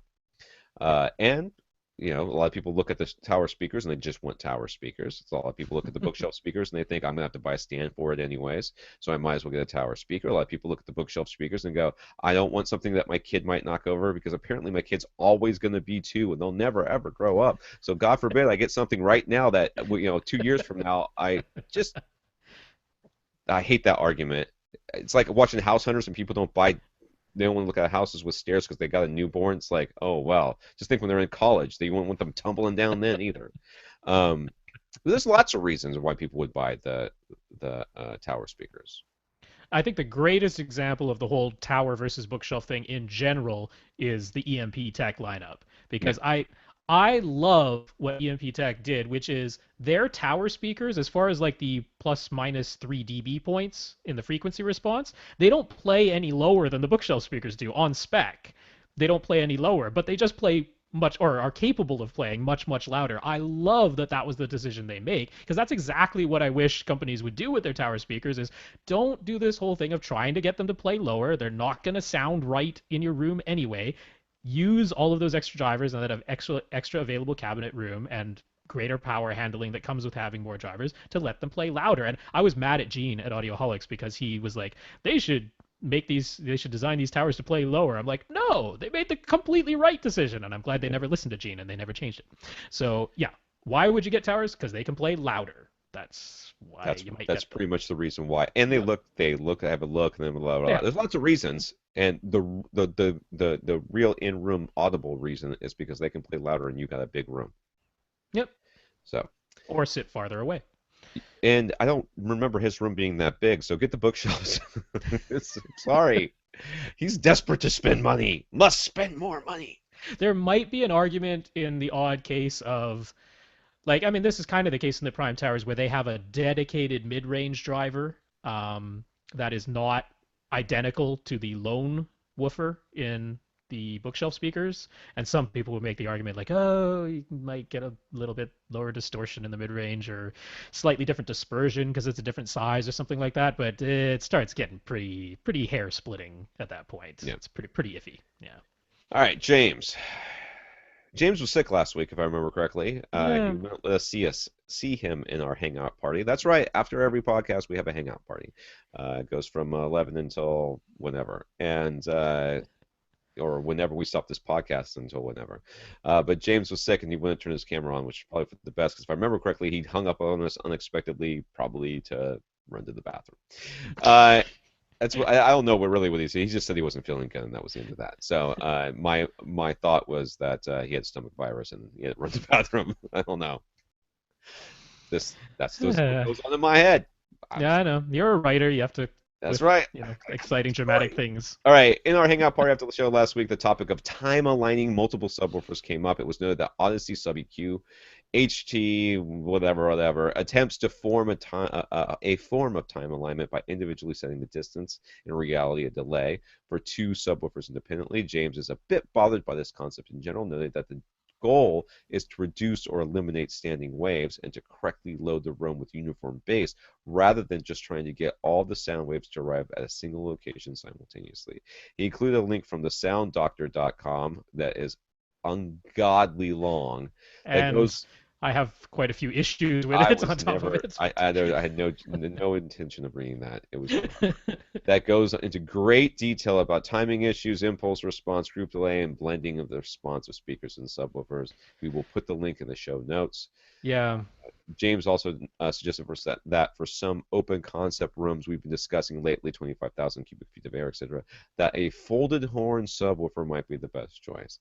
Yes, those things are usually the size of a piano, so And often not cheap. Yes, So so you're right. Folded horns are yeah. very good. In fact, if you could just build them into the foundation of your house, Hmm. that would be the best way to Some go. people have very literally built them into the floor of their entire theater. Their whole underneath the floor of their theater is like 2 or 4 gigantic folded horns, And with some at the like end of that, there in the might be an corners. 8-inch driver, right? Yeah, sometimes. And if that's the case, then that's the one way you can get that 8-inch driver in it to Yeah. play low. And I guarantee you it doesn't have a 100-watt amp on the back of it, and it's not Yeah, in the whole when we've been box. talking about very high output subwoofers, I mean, the reason I've mentioned the HSU ones in particular so much is because they are the cheapest. Like they're the cheapest way to get to that level of output. And the Rhythmic FV15 HP as well. For $1,500, it's pretty hard to match its output. But there are ones like, Seton Submersive is a very famous, it's a gigantic 18-inch subwoofer, separate amplifier if you want it, like a 4,000 watt Class D amplifier if you want it. JTR, they have their Captivator and their Orbit Shifter. The Orbit Shifter is the one that's a folded horn, and it plays, I think it's 138 decibels. It's like its Jeez. max output. God. Yes, but they are huge. Yes, And they I mean, are. like the Seton Submersives are incredibly affordable for what they are, but they are huge. And the other thing is, we're talking about these spaces, like, specifically like last week, the fellow who has, a theater, but it's completely open to the rest of his house. You don't actually want to put 138 decibels in your theater area just so you can literally pressurize the entire volume of air. Like you are still going to get hit by the first part of that sound wave at 138 dB. You just need that kind of output if you were going to pressurize all 25,000 cubic feet. That's the You'd problem. want to put it in the kitchen someplace. Then it would sound good in the home Yeah, theater. yeah. Yeah, you want to still do the same thing of having them at like opposite sides of the house. In this case, since the house is essentially the room. So yeah, it's a little bit of a different thing because those type of subs are meant for people who have built like full size theaters as their home theater. There are people who've done that, Yeah. and so they're And sitting very usually far those away, type of just like you subs are in a commercial are theater. built into walls too. Like Yeah, they're yeah. covered. They're usually in big black, plywood boxes. I mean, there's Hmm. nothing sexy about them whatsoever. They're not meant to Oh be yeah, there's plenty stupid. of do-it-yourself ones. Yeah. Yeah. Or you can use them as end tables, like Yep. what's his name? Oh, it just ran out of my head. Who's the I'm not guy sure. who's got the who used to come to hangouts all the time? We haven't seen him in a while. Well, I The know Roland has the Roland. folded horn, Yes, he used and this that as a was platform. a His platform. kids, Yeah, he's a stage. his kids dance on it. It was a stage up front. That Yeah, was his folded horn with a 10-inch driver in it. That was the yeah. thing. So, Yeah. anyways, but what about time alignment? Now, this whole idea of Yes. time alignment is really sort of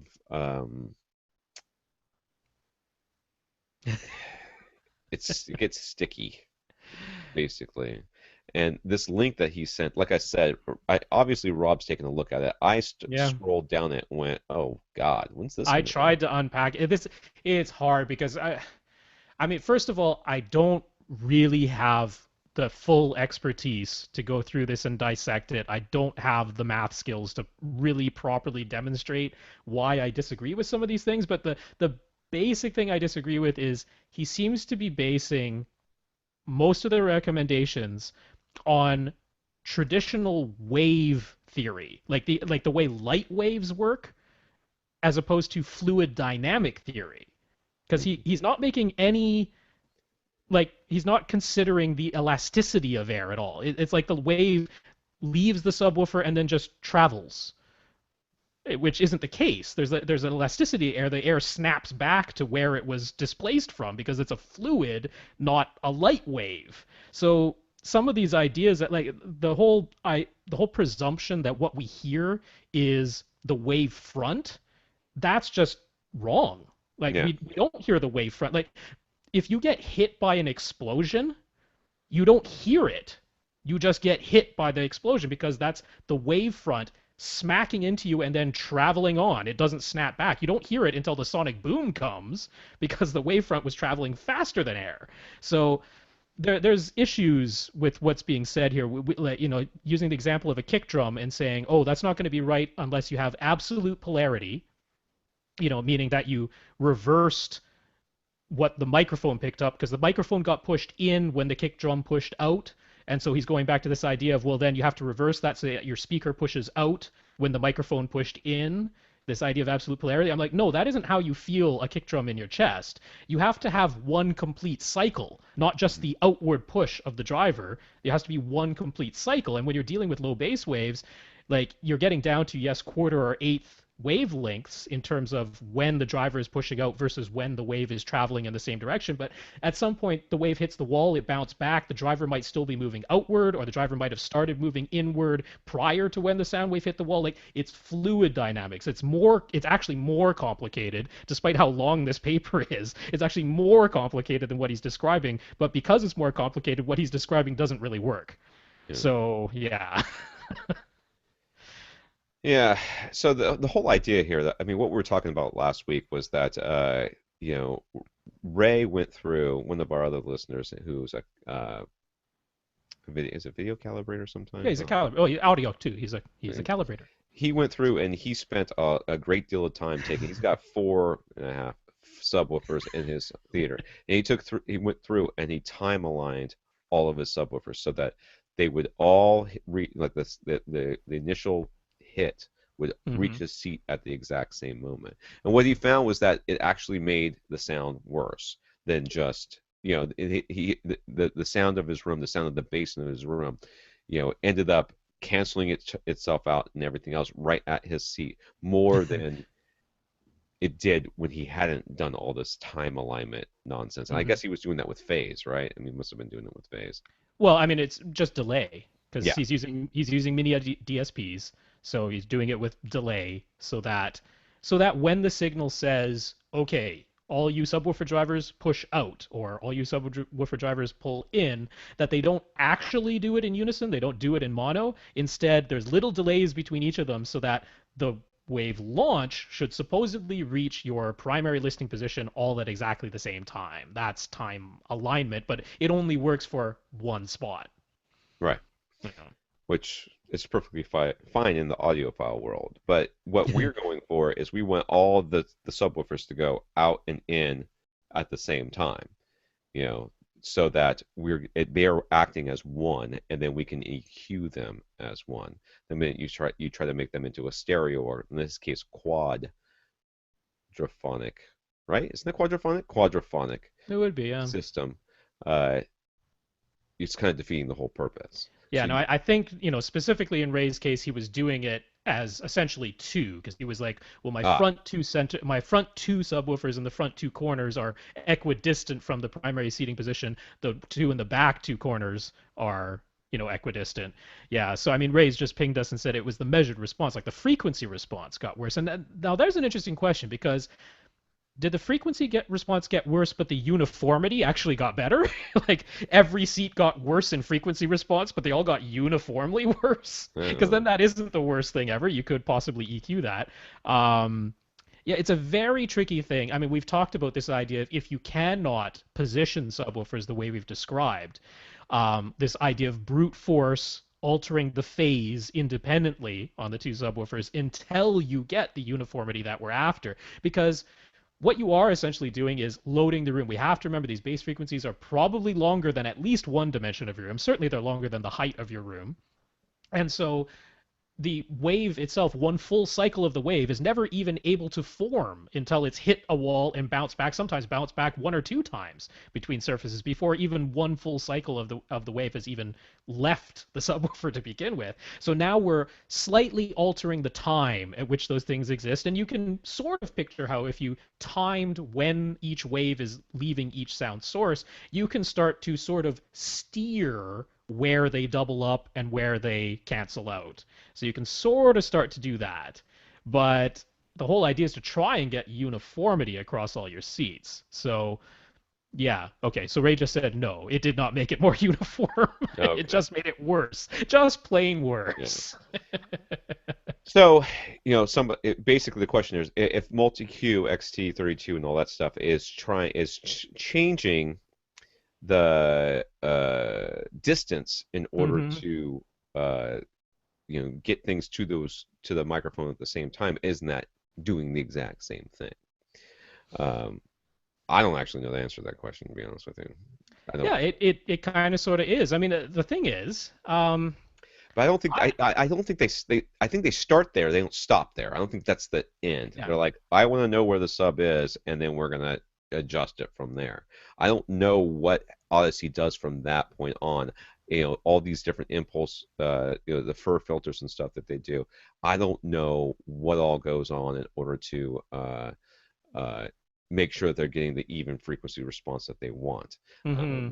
They may start there like, okay, we got your distances or whatever we needed to do, um, but now that we know where they are and where they are in relation to you and stuff like that, now we're going to start filling with them. I mean, I don't know. Maybe they do that.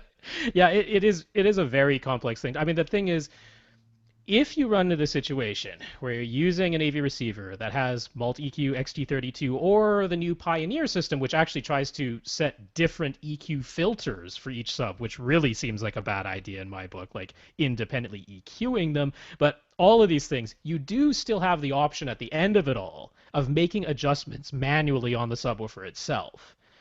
So I mean, if you're into it, and obviously folks like us are into it enough to worry Right. about such things, if that is the case, you do still have the ability to adjust the subwoofer itself manually. So it doesn't mean you have to turn off everything that Audyssey or Pioneer's highest level MCACC or Anthem room correction or whatever it is that you're using. You don't have to turn it off. You can still adjust after the fact.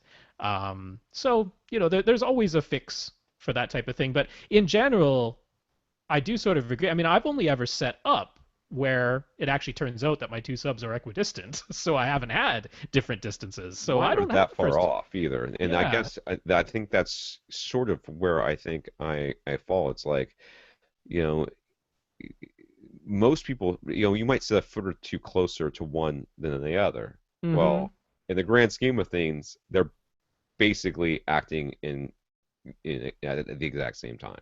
Yeah. For the most part, it might be milliseconds difference or something like that. Yeah. But if you're in a massive room, a massive room, and you've got one 3 feet away from you, another one 23 feet away from you, well, then maybe this whole Audyssey thing might not be working as well as it could, and Yeah. you could maybe make a case that way. But Yeah. anyways, Yeah. Well, that Odyssey part's works, interesting. so whatever they're Yeah. doing, it's I know. fine. Yeah. I wouldn't. I This just is have to say, academic, the academic argument. for folks for folks who read this link to this Sound Doctor article, Um, I would caution you to not set up your system the way that's been described here. There's a lot of things that are being assumed in terms of the time domain of wave launches being this important and this critical. Like the recommendation that he gave was regardless of how far away your speakers are, not the subwoofers, the speakers are from your seat, set them all to the same distance. And I'm like, no, No, no, I'm that's a sorry, dude. terrible You idea. cannot, yeah, like just no. So even if that's as far as you get and you say, nah, I'm not going to follow the advice here, Yeah. that was kind of enough for me. All right, moving on. Yeah. David wanted to ask us about headphones for a young child. He's 2 years old. David is hoping we can recommend something that would work well on a plane or other travel. The goal is to block out enough noise that the child can watch something on a laptop and be able to hear, but without damagingly loud playback levels, which the headphone output of a laptop can't really provide anyways. Oh, was that your note? Yeah, but well, no, he's saying his particular laptop is a kind of weak headphone out Oh, anyway. oh, okay. But the So what problem can is we they're trying to suggest? turn it up and can't hear. Yeah. Well, I suggest you get yourself some headphones that you want that serve this purpose. There's lots of them. You could go with noise canceling headphones. There's a Yep. ton of them on the market. Any of them would work. If you want something that goes over your ear, that's even better. Mm-hmm. But even on-ear ones for you would be fine because they're probably going to mostly go over his ears. Mm-hmm. But over-ear headphones with noise canceling would be perfect. You don't have to turn after you turn the noise canceling on. If the child doesn't get all freaked out that it sounds like he just put his head inside a box, then you don't have to turn it up very loud at all in order to hear it. But even just like I keep touching my ears, like if the majority of people are watching this. I have over-ear headphones on right now, and they do a pretty good job of blocking out noise. And when I've taken these on planes, these very headphones, these Denon headphones, they're just naturally noise rejecting. They call it noise isolation, like they invented that. It just you're putting something between your ear and everything around you. So having something that goes over your ear or around your ear would be good. So get yourself something that you like, and there's a ton of them out there. And I mean, I can suggest some, but I think even B&W has noise canceling ones now. Um, Lots too. I like there's the so many. PSB, PSB speaker Yeah, company. They have some noise canceling. I've M2U something. I I forget don't the know. model number. But the issue I'm looking at here is a lot of these ones we're talking about, because these happen to be the type of headphones that we tend to know and use ourselves, are not cheap. These are not cheap headphones that we're Yeah, talking about with these options. So the question is, do you want pretty expensive headphones that you're buying just for your 2-year-old kid? Because I mean, like, far be it for me to normally recommend Bose products, but the Bose Quiet Comfort headphones are very good noise canceling headphones.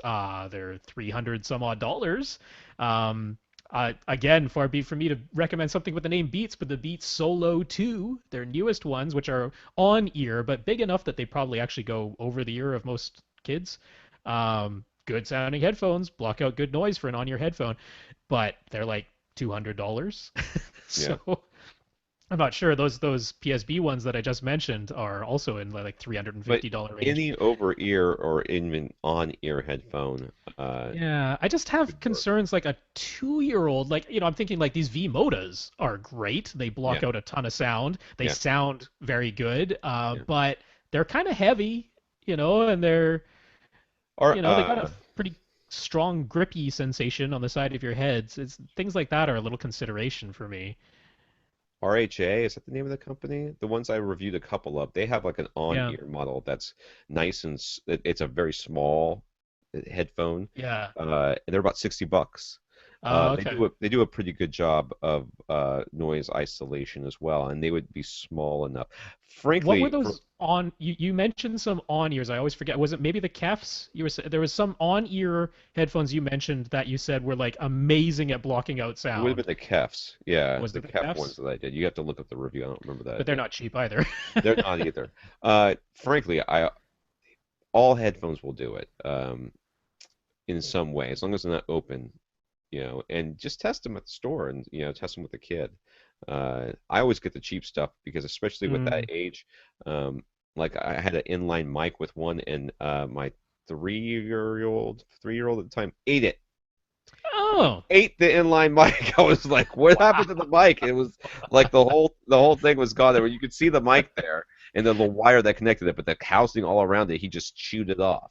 And I was like, Hmm. "Ooh." So no inline mics maybe would be my suggestion for you, but just about anything will do it. And all you have to do as a parent is put them on your own ears first before you hand them over. Right. So I did That's what I specifically look at some lists and reviews of kid-specific headphones. And the one that seemed to have, like, this is basically all the things I would look for if I were specifically buying headphones for a kid. It's this company called Nabi. That's Nabi. They're kind of known for like really inexpensive, not terribly good tablets for kids, kind of like the leapfrog type of idea. But anyway, Nabi, their website is nabitablet.com, but they make headphones. They are fully over ear, but they're smaller, so they fit a kid's head. They're all the reviews that I could find mention that they block sound really well.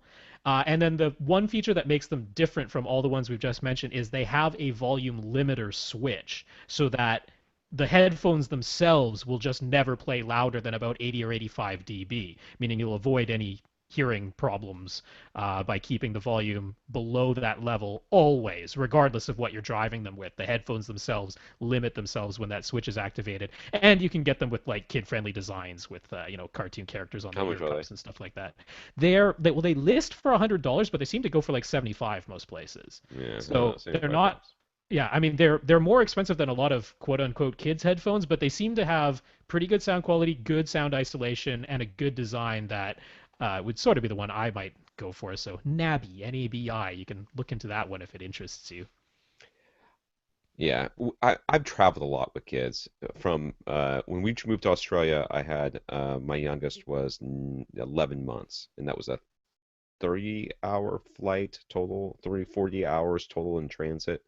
Um, and we used headphones for all the kids. I had headphones for each one of them. And, you know, it really doesn't matter. They're going to use them just a little bit, especially 2 years old. I don't know how much your kid watches TV or whatever, but Yeah. they're not going to use it for a super long period of time. Um, they're going to want to get up and get moving around and stuff like that. So I don't know. I would go cheap before and if they really used them, really liked them, and then maybe I would buy something more Yeah, expensive. he was saying they got some like really cheap, basically disposable little headphones, but they were so bad Yeah, that they couldn't hear what was being yeah. said, and so they didn't like them. And I'm like, yeah, it's worth spending a little more than that because I otherwise, swear, what's the the point? the difference between $20 headphones and $40 headphones and Yeah, $60 headphones is huge. Okay, yeah. $20 it's just garbage. 30, $40 you start to get into something that's actually pretty decent. I mean, Hmm. from the standpoint of earbuds, you get to the point where you're like, this is significantly better than what I had gotten for free or gotten for $20. And when you get to $60 and you're suddenly like, okay, now this sounds pretty good. So if that's why I say get something for yourself that you don't mind sharing with the Mm. kid, and then just watch them like a hawk, so they'll dunk it in their cereal or Yeah, something. you could get those Audio Technicas, right? Yeah, those Audio M50, Technicas would be great. The what are they? M50s, The M50s. M50X, M50s would be fantastic. My M50Xs. kids love those. I have Yeah. pictures. Yeah, my kids love them. Mike says AV Rent has influenced him a lot due to listening to our podcast. He now has two subwoofers, is looking into acoustic treatments, has learned about height speakers versus wide speakers, has purchased an amp that he could not afford. Sorry, that was Rob's fault. And he has a strange craving for even more subwoofers, probably with the letters SVS on the front. He wanted to ask how the sound experienced by the listener is different in a near field setup versus a regular setup with more distance to the speakers. Or to put it another way, is there any way to have a near field setup sound exactly the same as a regular speaker setup? That's different than what I thought this question was when I first Mm. read it. So because near field generally I find while the speakers are closer, you're usually sitting in front of something like a computer screen, so Mm. everything feels a lot closer to you. Now, imaging can be just as good, and you can get a lot of kind of pseudo surround sort of things going on, or actual surround if you have near field surround speakers. Uh, but it all feels a lot more intimate, at least to me. Now, sound quality wise, I don't necessarily feel like there's a significant difference in the quality of a near field experience versus the regular home theater experience. If you've got quality speakers, um, it just feels closer. It just feels a little bit, like it's right there. And I think that it could just as well be because I'm sitting in front of a monitor at the time. If you were to hide the speakers in some way and then put me in an open room, I might be tricked into thinking that that whatever it was further away than it actually is.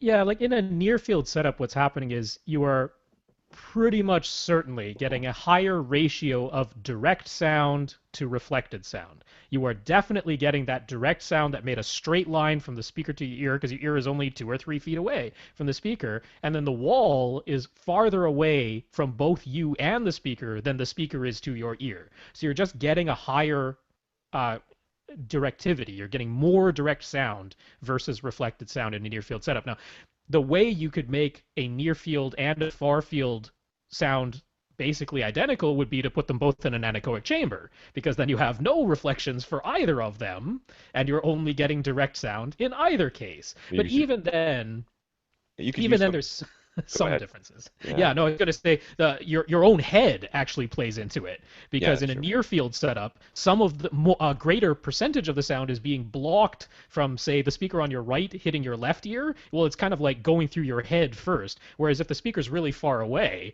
it's easily spread out to hit both of your ears without being terribly influenced by your head, like being in the line of sight of the speaker to your ear type of case. I So guess the only yeah. thing I could think of if you're really trying to create a more, because it sounds like he's experiencing that really directed sound that you're talking about, is using some sort of reverb, sort of almost Mm. DSP, in order to make Mm-hmm. it sound bigger and like you're Mm-hmm. more in a different space, which I think is an awful Or that idea. you have more reflections Yes, hitting you. yes. Yeah.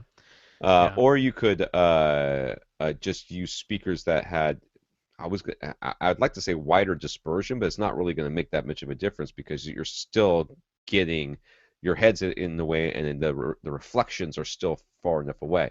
So yeah, there's I guess other than a DSP, I can't really see how you could do it Yeah. exactly. No, if you have your theater and you go and listen to a movie there, and then you have a very nice near field setup and you go and listen to the same movie there, and you're saying these do not sound identical, you know, so I think we've sort of explained why, but could you get them to sound exactly the same? Probably not. I mean, like I'm saying, maybe it could kind of be done, but it would be a lot of treatments to your room and then still probably need some DSP, like Tom is saying. Yeah. So, yeah. All right, Michael. Wasn't that just a Michael that we just had? It's a Oh, that different was Mike. Mike. We had a Mike, Mike Ball. All or right. Michael R. Yeah. Just as an experiment, Michael tried turning his Denon AVR 1912 to its USB input with nothing attached to it at the remote, and used the remote to turn up the volume dial as high as it would go. It went past the 0 dB point and stopped at plus 13 dB. That sounds like a true audio AV ranter to me. At that volume, there was a clearly audible hiss coming from all of his speakers. He then tried the same thing using the DE Remote app on his iPhone. When he maxed out the volume slider on that app, the volume only read plus 1 dB on the front panel, and he could not hear any hiss at his seat.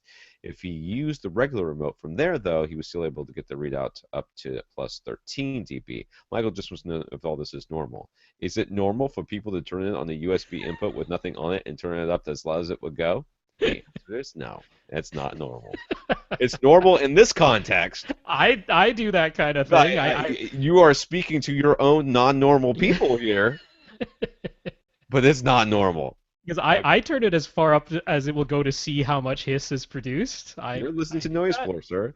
I listen to Noise Floor. Yep. Now the app, okay, so the positive dB number, the hiss, the app not allowing the volume to go up as high as the regular remote. Yeah, it's normal to hear that hiss. What you're hearing is the noise floor of your amplifier at what would surely be clipping levels Yep. of your speakers. Above reference levels. So Yes. at that point, it is just adding gain to the signal. That's what it's doing. It's going above what they would call full scale. Sometimes you'll see dBFS, and that FS stands for full scale. That means as loud as it's supposed to go. You just went 13 decibels higher than that, which means you just pumped a bunch of gain into it, and now whatever noise was there is all being amplified, an extra 13 dB, and voila, you've got some hiss. Yeah, So that's normal. why the app did not allow that to happen? It was probably because the app was not built for people like us who would do it. The app was probably like, let's let you turn it up as high as full scale or reference dB. I guess apparently 1 decibel higher than that. Was okay, but that's where they drew the line. Like, okay, you're just getting crazy now. That's loud enough. Probably because people said, hey, I used your DE remote and I was trying to make my system play louder and then it started hissing. And yeah, so they were like, okay, well, There could be a lot of reasons. It could be exactly that. It could be that somebody said, "Oh, my little brother turned it up to max, and my tweeter popped. You owe me a new tweeter." It could have been any number of things. So I believe like that. I hate volume sliders on apps. Oh, I God. hate when they use a slider. Like, just give me buttons, right? I mean, even if they're touchscreen buttons, just give me buttons, not a slider. But the thing with a slider is it's very easy to overshoot where you wanted to be. So if they made it possible to go that high, it's very, somebody's just saying, hey, I want to turn this up, and they go way up too loud, and then, sends their receiver into protection mode, or it blows a tweeter or something like that. So it's probably a protection feature. Yeah. He also wanted to know our thoughts on the Denon AVR X3000 rather than the X4000. Being in Canada isn't as easy to find the X4000 at a great price, but the X3000 is available. Multi-QXT versus multi-QXT 32 sub EQ HT. That's the difference in my book. The rest of it, I don't give a crap about. Okay, because I'm running 5.2 and I wanted the XT32 sub EQ HT crap, whatever that is. All those letters, the alphabet soup. Yeah. Okay, that is to me. There's other differences. I'm sure there are. I don't care. I care about that. And that is why I recommend the X4000, because it's the entry level Denon to get. In fact, this is entry level almost anything to get that the highest level of Audyssey right now.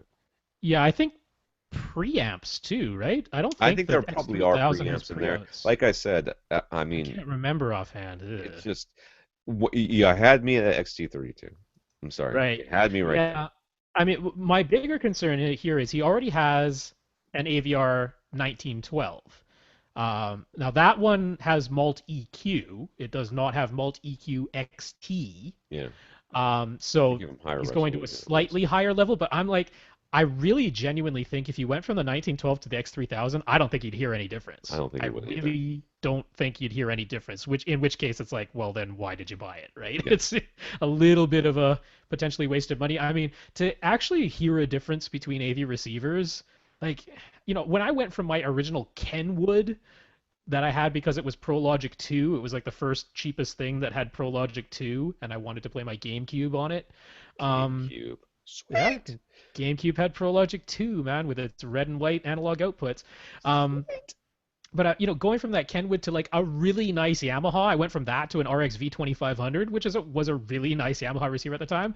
Hooked them up. I'm like, I don't hear any difference. Like I Yeah. went from a cheap Kenwood to a really nice Yamaha, and I'm like, I Yeah. don't hear any difference. Neither of them had room correction. So, or the Yamaha did, but this was like before I went through all that room correction stuff. So, Right. yeah, I don't really think the X3000 is what you're looking for because I don't think you'll notice a difference. That's the thing.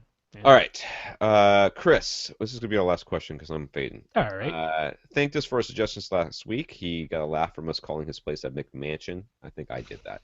He Mm-hmm. says his house isn't that big. It's just entirely. Oh, that's the guy with the really big 25 Yeah, million square feet. 25 Qs. That's cute. His McMansion. Our suggestions for either a mid-bass module or a tactile transducer are both a no-go, though. He can't have any wires running into the middle of his theater. Don't you have a carpet in there, dude? Run under the carpet. Okay, anyways. Power cord is all you need. You could have a wireless transmitter, but I get where he's coming from. Yes, okay. He's back to looking only at subwoofers. He wanted to ask if he does get two very high output subwoofers, how would we recommend placing them in his theater? Side to side, Yeah. side to side, Yeah. left wall, left wall, right wall, and since there is no midpoint, just don't Yeah. put them in the corners. Just Yeah. pull them out as far as you can from the corners. That's where I would do it. Yeah, that's So exactly my answer because I mean the thing is in a the size that he's dealing with because I mean he's got his theater so from front to back the actual back wall is like all the way across his house because it's completely open all the way to the other side of his house as far as where his physical back wall is. So we're not really worried about the standing waves in that direction. I mean, they still technically exist, but we're really not worried about them because it's yeah, only at super low. Well, I mean, there's all the harmonics too, but it's just that's not the concern. So by having the two subwoofers at the sort of middle of your theater anyway, sidewall positions, at least you are now accounting for the standing wave that would be occurring side to side. And that's definitely going to be happening in your theater. yeah. So that's going to be the optimal The placement front to because, back one, it might take you a while for it to get back. yeah. Your wife might come back asking you to turn it down before the wave gets back. Yeah, I Is mean what this I'm this is thinking. where this is where James was talking about the folded horn thing, and I'm like, yeah, you could pressurize your entire house with like 4 8 folded You know what this horns. guy needs? He needs an infinite baffle subwoofer is what this guy needs. He just needs to start putting 18-inch drivers into his ceiling and just firing out into his attic. That's what he needs. That's what all McMansions need. Yeah, side to side, dude. That's your best Yep. bet. Even if you get to two very high output subwoofers, I don't know. Just let us know how it works out, dude. Yeah, I mean You're in a really tough spot. Are you the sure you other can't build a benefit of wall? this the other benefit of the side placement is that they will physically be quite close to his seats. So he's almost back to the situation of having a mid-bass module, which is right up close to his seats, because just the actual distance to where his seats are in the room will be pretty darn short. So You may yeah, not feel the bass in your chest like you want to, but your yeah, pant legs might wag back and yep, forth as those things are going. you'll feel something. You'll feel something. You might feel a berating from your wife for every time you try to watch a movie at night when she goes to bed, because that's what I get. Mhm. Um, I said that was going to be the last one, but then I read this question, and we're going to go ahead and do this Okay. one. All right, Jay. Jay was hoping there might be some AV Rant listeners out there who could weigh in on the recent Led Zeppelin remasters. Jay is interested in getting a full box set once all the remasters have been released, but he's concerned about what changes were made. For example, he says that the Van Halen remasters were awful with high compressed dynamic range, emphasis on the high frequencies, and hardly any stereo spread. So he's just hoping these Led Zeppelin albums have been handled much better. So if you know, let us know. We will let Jay know, okay? Because I'm Yes. not buying the Led Zeppelin. I do not know. I have not heard these at all, so I have no idea how these remasters sound, particularly in comparison to the originals, because I don't think I have any original Led Zeppelin albums, so I wouldn't even be able to do a comparison for you. Yeah, so definitely don't know. Putting this out there. Help us, please. Help us, AV Rant community. You are our only hope. All right. Another 2-hour podcast. Jeez. Yep, the All right. dress is blue and black, by the way. The dress is blue and black, and I can explain to you why it appears white and gold sometimes. Okay. Did And we it's a did we great. talk about the Oppo headphones? Did I We miss that didn't. completely? You missed the Oppo headphones. All right. Well, there's new Oppo headphones on the PM3s. They're $400. They're closed. They have a smaller driver. I'm going to try to get some for review, and I'll tell you how they sound compared to Yeah. the big ones as soon as I can. There are going to be some people so confused by what I was saying about the dress, because if you're not on Twitter or didn't watch Saturday Night Live, you'll have no idea I what that just was. that whole thing. I looked at it, went, "That's stupid. Shut up." It's an Yeah. optical illusion, folks. An Well, optical that's what happens illusion. when you take a picture and you mess with the color balance. Uh-huh. But we'll get back to that. All right. This is the podcast where we answer your questions, so we answered most of them. I think we've got one, two, Just two. two, Just two. two left over. That's Greg and Dan. If your name was not mentioned, send us your question again because apparently I missed it. Uh, if you want to send us a question, you can email us at rob@avrant.com, tom@avrant.com. Come to the website, www.avrant.com, and comment. Facebook.com/avrantpodcast. That's all one word. Slash, whatever. It is all one word, except for the Hmm. dot, I guess. I don't know. Getting tired. Way past getting tired. I said Twitter at First Reflect for Rob, at avrent_Tom for me, and of course on G Plus you can get me at plus Tom Andrew and whatever the beginning part of that is. Just add me as a friend and you will, or add me in this to a circle and I'll add you back if I don't know who you are. It says a listener, and then you will be invited to reminded to watch these and then invited to the hangout afterwards, which is going to start in about 5 minutes. So hot. And my wife, I know she did this just for me. She did turn on the AC. I can feel it. Ah. It's just not enough. I need to Ah. be standing in front of a blower of some sort. Open refrigerator. That's right. That's the white the what is it? The white trash AC. Yes, nothing could happen wrong from that. I remember I dated a girl once in high school where her dad used to always open the oven during the winter, open the oven and put a box fan in it, turn the oven on. I always thought Oh, that seemed marginally irresponsible, but I was just a kid. I was like, I don't know, you must know, right? That's probably normal. I don't know why we don't do that. Like, well. All right, for AV Rant, I'm Tom Mantry. and I'm Rob H. Now go out and listen to something. All right, guys, we'll see you in a few minutes. I'm gonna stop this.